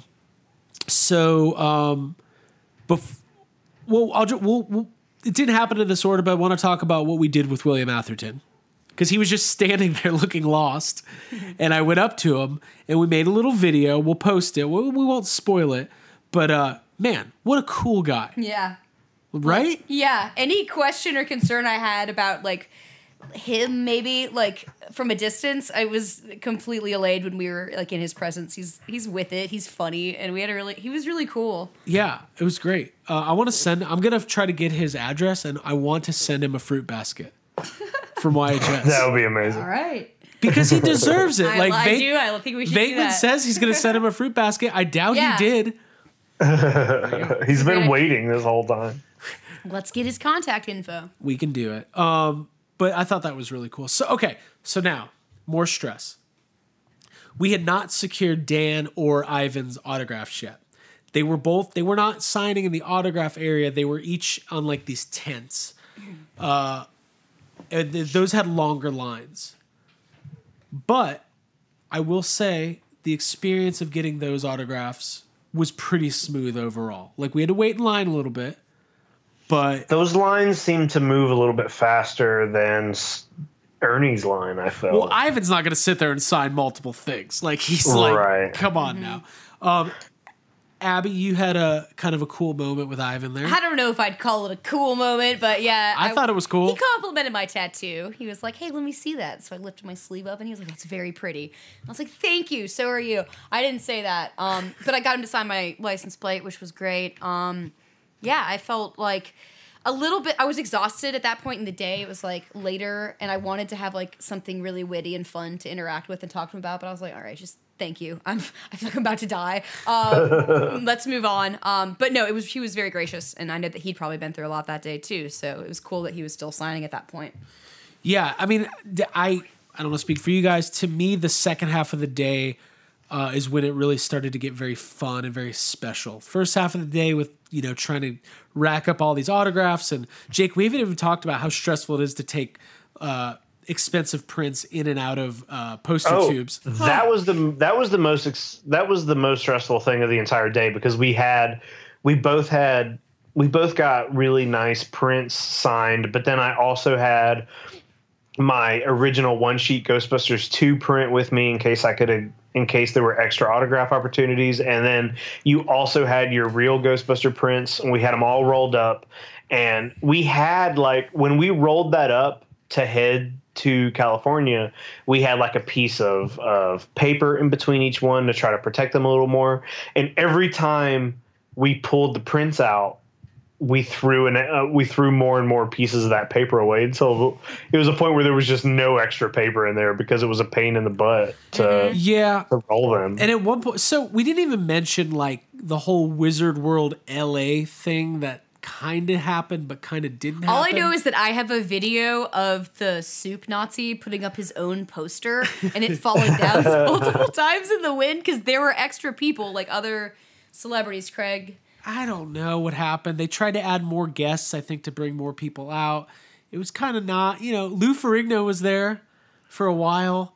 It was like it was like people it was like a lot of people you'd heard of, but nobody who in any way had anything to do with Ghostbusters. Yeah. There was a tribute. It did not. There was a WWE female wrestler who I'd never heard of, who I don't think she's been in the company for like 15 years, who as Well, Jake, she thinks she knows more about print collecting and rolling than we do, apparently. yeah, because Jake and I are sitting there fumbling around with this paper, and she's trying to help us roll it. Dude, and then she like thinks you're cute. she was wearing her wrestling outfit, Yeah, and then she's like, I'm trying to roll the print, which I had gotten signed like 10 minutes earlier. She's like, gotta let that paint dry. Let it dry. Don't. I was like, calm down. I'm fine. Who are you? Okay, everything's fine. So a little stressful there. We were able to get Dan's autograph. We were able to get Ivan's autograph. I went back and forth all day on whether or not I was going to buy the K-Swiss shoes and get them signed by Dan Aykroyd. I ended up not doing it. That's my one kind of barge regret. Yeah. But you could still get those, right? Well, yeah, but I can't get them signed by Dan, and also they're sold out on the website. Yeah. Oh, okay. I got kind of annoyed today. A certain unsavory member of the Ghostbusters community bought like 10 pairs to get signed, and he's putting them on eBay. Oh. What? Yeah. I didn't know that. Yeah. I mean, I mentioned.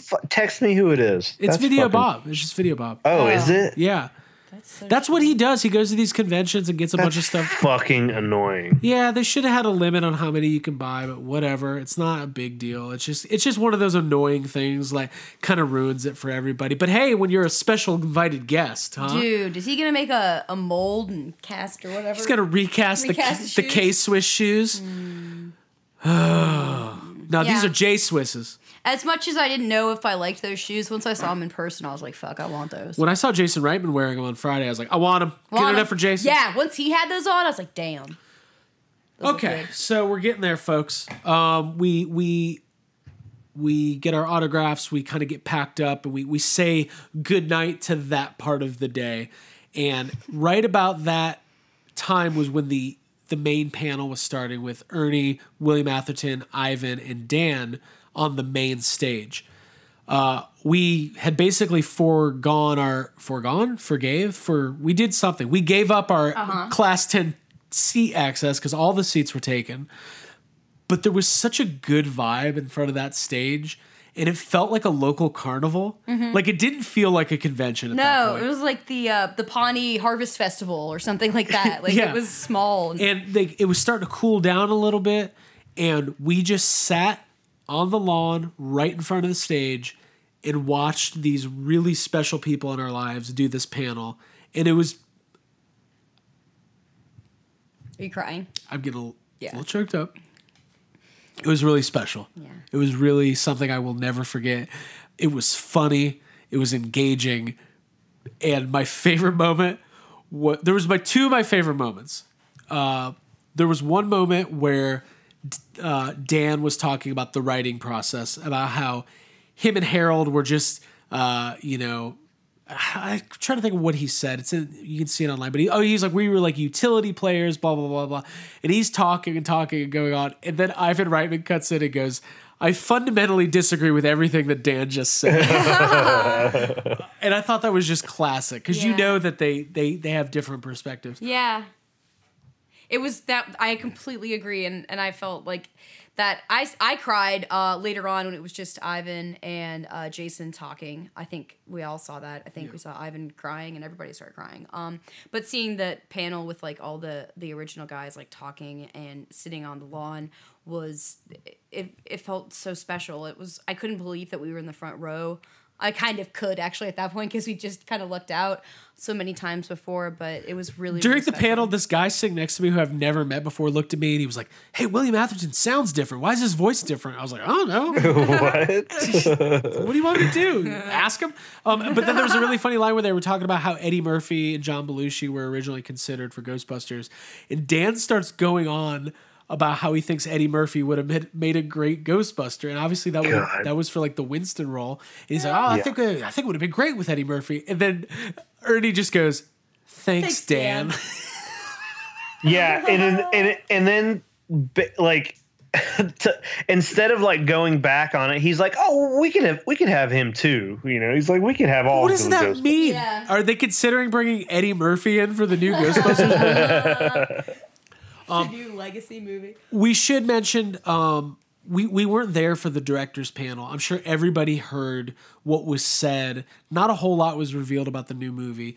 Jason Reitman did say that, and you can watch the panel on YouTube, but he did mention that Ernie, Dan, Sigourney, and Bill have all read the script for the new movie. Mm-hmm. So we'll probably have a whole nother episode where we break down that, what we think that means. Mm-hmm. There was a thing with Annie Potts today. I was about to say, I was talking about her earlier, and that's really exciting. She was on what talk show? I don't remember. It doesn't matter. But she basically like confirmed that she's going to be involved with the new movie. I don't know in what capacity, but there's a lot of speculation as to like who she'd be related to or in what form she'd show up. But there was during the panel. They had a message from Annie Potts. Like they played it on the video screen. It was kind of was special. And I kind of wish they had one for like Sigourney and Dan, or Sigourney and Bill. I was going to say Rick Moranis, but so that panel was really cool. Jake, any other thoughts on that panel before we move? I know we're going to try to wrap it up here. We're at the 2-hour mark. No, that was a good panel, but I think like it was great to watch all those guys talk about the movie and the writing and directing and all that. But I think like kind of the main event of the entire convention was what happened next. Yeah. So after that, originally Ray Parker was going to play, but they kind of switched it around because time was getting to be the timing was off. So Ivan and Jason did a panel together, and I guess Jason had teased earlier in the week that he had a little surprise, and he'd put up that alternate cut from the Sedgwick where. Instead of we saw, we kicked its ass, Bill, I don't even remember which one he posted on Twitter, but there had been some speculation of like, oh, is there some new deleted scenes, found footage, whatever. So basically, Ivan and Jason had a discussion about Ghostbusters 84, what it means to Jason.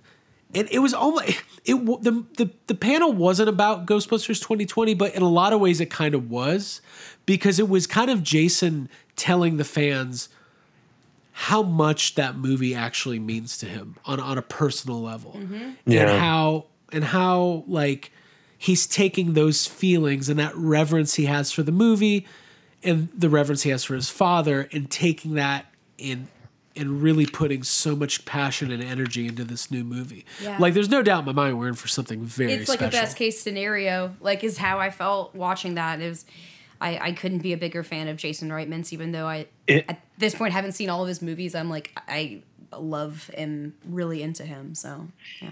It was also a lot of like, it felt a lot like, you know, the two of them sitting down and Ivan basically giving Jason like advice on like how to, you know, on how to tackle it or how to just like trust himself. And it was like, it almost seemed like something that should have been a private conversation that we were just getting to watch. Yeah. Yes. Yeah, exactly. And that's that's not normal for like panel conversations. Usually you have somebody moderating it and it's awkward and you have dumb questions. But watching this was like, you just nailed it. Yes, this is like, we're just in on them like having a conversation. You just absolutely nailed it, and it didn't even dawn on me. There was no moderator. Yeah. It was just them. It was intimate as fuck. Yeah, they were just having a conversation. So basically what Jason revealed was like, hey, we went to Sony and said we want to get access to the original dailies. So the dailies being 1984, all the stuff that you film for Ghostbusters, the stuff that is just what they capture on film throughout the day. Those are called dailies, and some of it makes it into the movie, most of it doesn't. So he said that they found all of it in literally a mine in Kansas and had it shipped out to Burbank, and they've been going through a week ago. A week ago. He didn't reveal why they're going through this old footage. We could do an entire episode speculating on that, and I'm sure we will. Yeah. Because it could be for reference, it could be for de-aging, it could be a flashback, it could be, there's a million things it could be. part of this movie might take place in 1984. That's what I said. That's what I've been saying. So we don't know. And he kind of talked about how, this movie is he called it like an archaeological movie, like, which makes me feel like this family that's featured in this movie is going to be, I can't remember if it was during this panel or the director's panel when we watched later online, but when Jason talked about like, he never had any intention of doing a Ghostbusters film, but one day he was sitting there and this 12-year-old girl, this character popped in his head and she was wearing a proton pack. He didn't know who she was. He didn't know why she was there, but he knew that he had to write this story. And I'm just going to say it. I got chills just hearing that. That's everything. Yeah. That's a lot more than Four funny women. Four funny women fighting ghosts. In science. Like, this is something different, something special. So, but what they did was they put together this cut of all these alternate clips to share with the Fan Fest audience. And then after each set, he would talk to his dad about, do you remember filming this? Why didn't you these were like amazing. They were like laugh out loud, funny stuff we've never seen. Like, we came, we saw, we came again. Like, what the fuck? That's my line. I've been saying that for 10 years. Yeah. And then Jake, I know the clavicles one got you. Yeah. It was very funny. Yeah, there was just all sorts of stuff like that. There was the nerve gas line was very, very fun. It was all stuff that even after each clip, Jason was like, "Hey, why didn't you put that in the movie?" Right. There's a clip where they're in the mayor's office, and Walter Peck says they use they're stealing nerve gas, and Egon says, if we wanted nerve gas, we wouldn't steal it. We'd make it ourselves. Like, it's just, it's fucking funny. Put that in the movie. Yeah, get that in there. And Jason was like, you cut out the nerve gas line? What the fuck? So anyways, it was really special. And they didn't really tell us anything about GB 2020, but also they told me everything I needed to know. Well said. I agree. Like that. I mean, I saw people online who weren't at FanFest complaining that there was no news about Ghostbusters 2020. And I was like, man, there might be some reasons. Just being there and just experiencing that. I mean, I really couldn't ask for more. So that's why I have some conflicted feelings about FanFest, because there was some stress and there was some chaos and some unorganization. But there was parts that were so special and like literally once in a lifetime that it's my overall feeling was that it was great. And we haven't even finished talking about it. Anything else on that panel specifically before we finish up? Yeah. We need to talk about the part where Ivan the most important broke part. down crying. Yeah. Like, there was a part where they were just talking, they were just having a conversation, and Ivan was talking about how, they were so different back then. They were all in their 30s. And then he just all of a sudden just got like choked up with emotion. And he started crying a little bit. And like, it was such like that happened. And we all like looked at each other and everybody's crying. Everybody started just kind of cheering him on, stood up for him. They're clapping for him until he like literally gets the microphone and goes, "Please stop."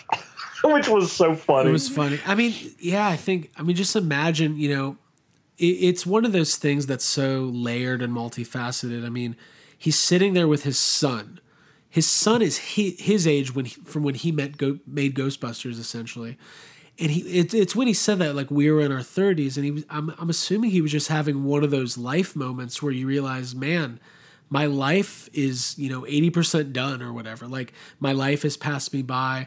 I've done these amazing things. But also now my son is taking the helm and the torch and moving on with it, which is really cool. And also, like, Harold's not with us, and they were so close. And, like, I'm sure it was just a confluence of a lot of different emotions. And, man, this is different. This isn't, hey, we need to hire the guys from The Office to write a new Ghostbusters movie. Oh, those guys who made Avengers, they could probably do... Like, this is different. This is fucking... The family. It's deep. It's understanding. It's like someone who actually gets it and respects...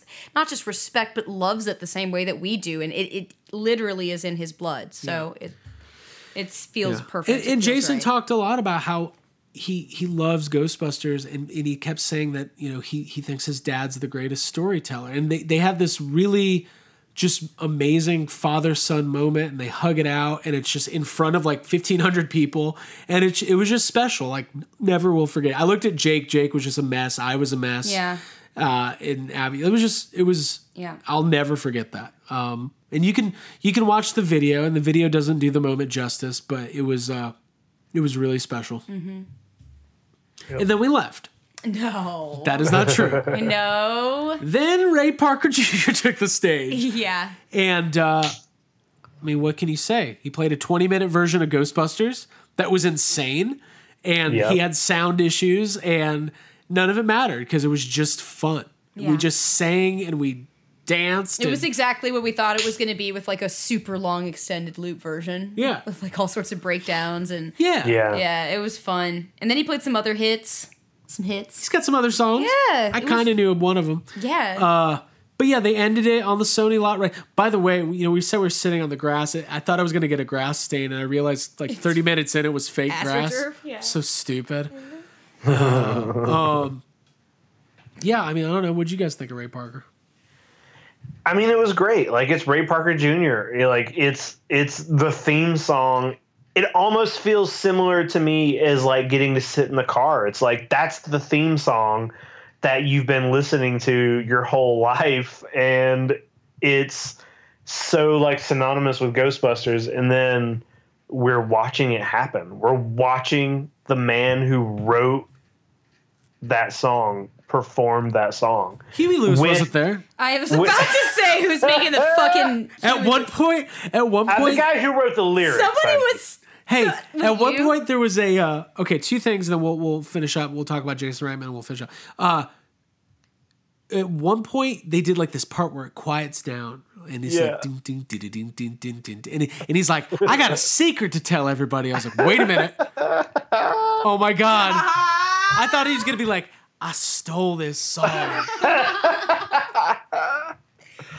No, it was great. It was phenomenal. And I even afterwards, if you see in the videos, I started the "You Still Got It" chant. Dude, we tried to start busting in the middle of it. I got that on video too. Yeah. It didn't really catch on. No, but it was fun. But there's a good crossover in the wrestling Ghostbusters universes. Yeah. So, chanting "You Still Got It" to Ray Parker after a 20-minute version of Ghostbusters is kind of like, well, this is a real thing that's happening. He liked it. He did like it. He was like, what did I say? He goes, what? I still got it. Okay. Okay. So during the latter half of, I'm trying to think, maybe it was actually before Ray Parker started playing. Yeah, it actually was. Jason Reitman, after his panel with Ivan, was back behind the Georgia Ghostbusters table, and he was like signing autographs and taking pictures. Mm-hmm. And we were able to go over and get our photo with Jason Reitman, which is something we've posted, and it was just such a cool moment. Are we telling the full story or just? I mean, we can just. Initially, it was just Craig and Jake. Jake and I took a photograph with Jason Reitman. Yeah. Went back. Abby was not happy about that. Mm-mm. And Jason was still there, so we all went back. Yeah, and he was super cool, which is what I was going to say, like a testament to his character to understand that that's important to me. And he was gracious enough to take another photo, and he framed it and actually he took this up. At one point, though, I was like, hey, we're the guys from Yes Have Some. And he was just like, yeah, I know. And I was like, I bet you're sick of hearing about it. He was like, what? No? Like, I was like, Craig, stop talking. And then we take the picture. It's great. It's great, yeah. It's phenomenal. And I knew this was my moment to ask Jason Reitman if he would ever be on the podcast. And in my head, I was going to say, hey, man, thank you so much. We'd love to have you on the show sometime. What came out? What actually happened, Craig? What came out was I put my hand on his shoulder and said, we'll have you on the podcast next year.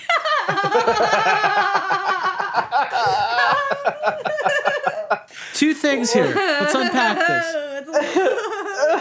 You put your hand on his shoulder.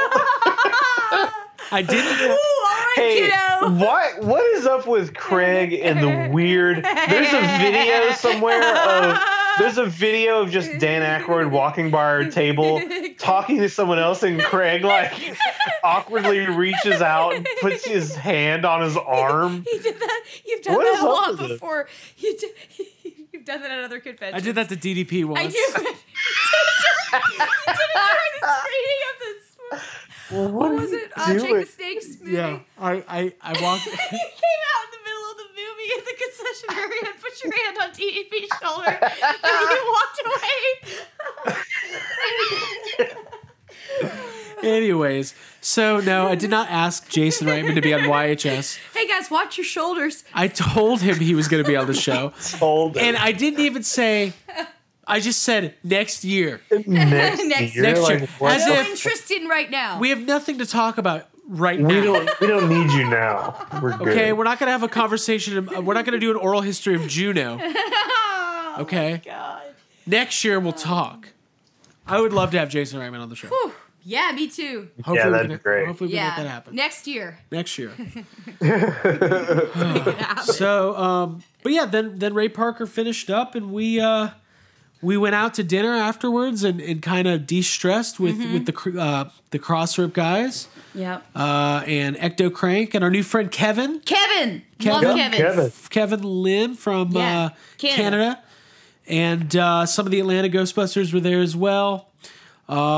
And we just broke bread. Yeah, dude. Had a delicious meal. Yeah, I had a really fun time. Talked with about those all the great stuff that happened. Yeah. And all the kind of annoying stuff that happened. It was a good session. It was a good cathartic dinner. There was also an after party that we checked out for just a few minutes. By the time we got there, it had been going on for a while, and I think a lot of people had left. But the whole day was, of course, like any convention, you're going to have a level of stress happening. Yeah. And I think there's no way you could go into something like this and not feel stressed out about something. There were some things that maybe could have been organized in a little better of a way or fixed if it was maybe a 2-day event. But even with those kind of things happening, there was so much fun and good vibes and, good things just happening throughout the entire day that it was just good. It just came out feeling like we were covered in the pink slime. Yeah, we were, man. And I think and as I thought about doing this episode today, I think my mind kept going towards maybe some of the negatives. Mm-hmm. And look, there's people out there who some people were not happy. That some people did not get everything. We didn't get everything that we paid for. Mm-hmm. But at the end of the day, I had a great time. We got to see friends from all over the world. We got to meet new people. We got to hang out with listeners. We got to. It was just. Yeah, I know what it's good. like to go out to Los Angeles and do a Ghostbusters related thing and then feel dissatisfied. And I did not feel walking out of Fan Fest like I didn't get what I wanted. I felt like there was some organization issues. But overall, just being in the presence of those people and the presence of friends and experiencing Ray Parker Jr.'s performance and those panels and the breakfast, I think that kind of made up for the things that were frustrating. Absolutely. It was something I'll never forget. And it's weird because our only comparison was the Answer the Call event. And when I came out of Answer the Call, it was like after a year and a half of just build up. It was just an exhausting emotional release, and I couldn't even see straight. Yeah. This was celebrating the 35th anniversary and kicking off the next year and a half or whatever. This felt like revving up our engines and just getting started. And it was amazing to get a bunch of autographs and photos. And I still didn't buy my Stay Puft hand from William Bryan because they were $200, not $100. He upped those prices. I was planning on getting one too, but he upped his Fan Fest prices were a little bit higher. Yeah. We're on to you. We're on to you, Billy Bryan. We know about you, Billy. Also, I like that guy. He's funny. Do too. He's funny. He's a great He dude. should be raising his prices. I'm a little bummed I didn't get Violet Ramis to sign my book, so hopefully we can we'll meet make her that and hang happen. out. We'll make that happen. I imagine. But yeah, overall, I couldn't even rate, FanFest as an event just as a standalone. Like I think about the entire week as a whole and the conversations we got to have with all of these people, all of our friends. I think about how grateful I am for Ghost Chord, for Eric, and for Ivan, and for everything. I feel so much gratitude that any of the bad stuff, I'm willing to say, hey, it wasn't perfect, probably could have gone better in a lot of ways, but I have the experience, and that's really all that matters. 10 fucks. Yeah. 10 fucks. 10 fucks. I'm all out of fucks. All right, cool. All right, let's get to this fuck budget. All right. More like, let's get to this big dinner. Yeah, we had a lot of good big dinners. So what we're going to do, we're almost at 2 hours and 20 minutes. So this was a long one. We hope everybody enjoyed it. And we're going to be talking about all of this trip. Yeah, because there was a lot more that we did before Fan Fest that we'd like to delve into. Yeah, and then we're going to talk about Patreon right now. Next week we will have our bonus episode where we cover in depth our trip to the Museum of Death. Oh boy, I can't wait to talk about that one. Oh, I'm excited about that. Oh yeah, I got some stories. So if you want to get it on Patreon, make sure that you go to patreon.com/yeshavesome. And for $5 a month, you can get access to all of our exclusive content, including the complete archive of episodes that we've been doing since last July, exclusively on the Patreon feed. Much more to come from Patreon in the next couple months as we gear up for Dragon Con and Halloween Horror Nights and obviously Ghostbusters 2020, which I am officially predicting will be called The Ghostbusters. Okay. Abigail, let's talk about social media. Yo, we're all over it. Follow us on Instagram at YHSpodcast.com. We got stories up. We are on YouTube. What did you just say at YHSpodcast.com? I say it every time. I don't know why it is. At YHSpodcast.com. Yeah, I did. I liked it. Don't go to that page, and don't go to yeshavesome.com either, because that is just Vince Clortho. What I'm going to tell you guys is that we have a YouTube channel. So if you go to Craig, why do I have this responsibility? Because I'm so tired. Go to Facebook. Group therapy, search for Yes Have Some Podcast. Click on it, scroll down, you will find group therapy. Ask to join. Myself, Craig or Jake will happily accept you as we were accepting of everyone at FanFest this weekend. We miss you guys. We love you. If you want to keep living out the weekend, then follow us on social media at YHS Podcast on Instagram. There you go. Okay. And also, shout out to all the franchises that were set up at FanFest. Lots of really great equipment, lots of amazing ectos. We did not get a chance to check everything out as in depth as we wanted to because of the day, but obviously everybody puts a ton of hard work into that. Mm-hmm. And then shout out to the Georgia Ghostbusters who were there, Charles and James, Fincher and Cynthia. Who were manning the Georgia Ghostbusters table. Check out Fincher Technologies for all of your latest updated equipment, Ghostbusters props, things of that nature. Yeah. Anything else before we sign off? Nope. I need another Dr. Pepper. Yeah, I do too. Yeah, same. Mm-hmm. All right, everybody. For Abigail Gardner, Jacob Walsh, my name is Craig Goldberg. We are wishing you a happy 35th anniversary of Ghostbusters. Safe travels back to everybody from all around the world. And go make a Groot beer float. Do that too. It's a little self-promotion. Little self-promotion. Hey. And we will talk to everybody next week. Bye. Bye. Bye, guys. Love you.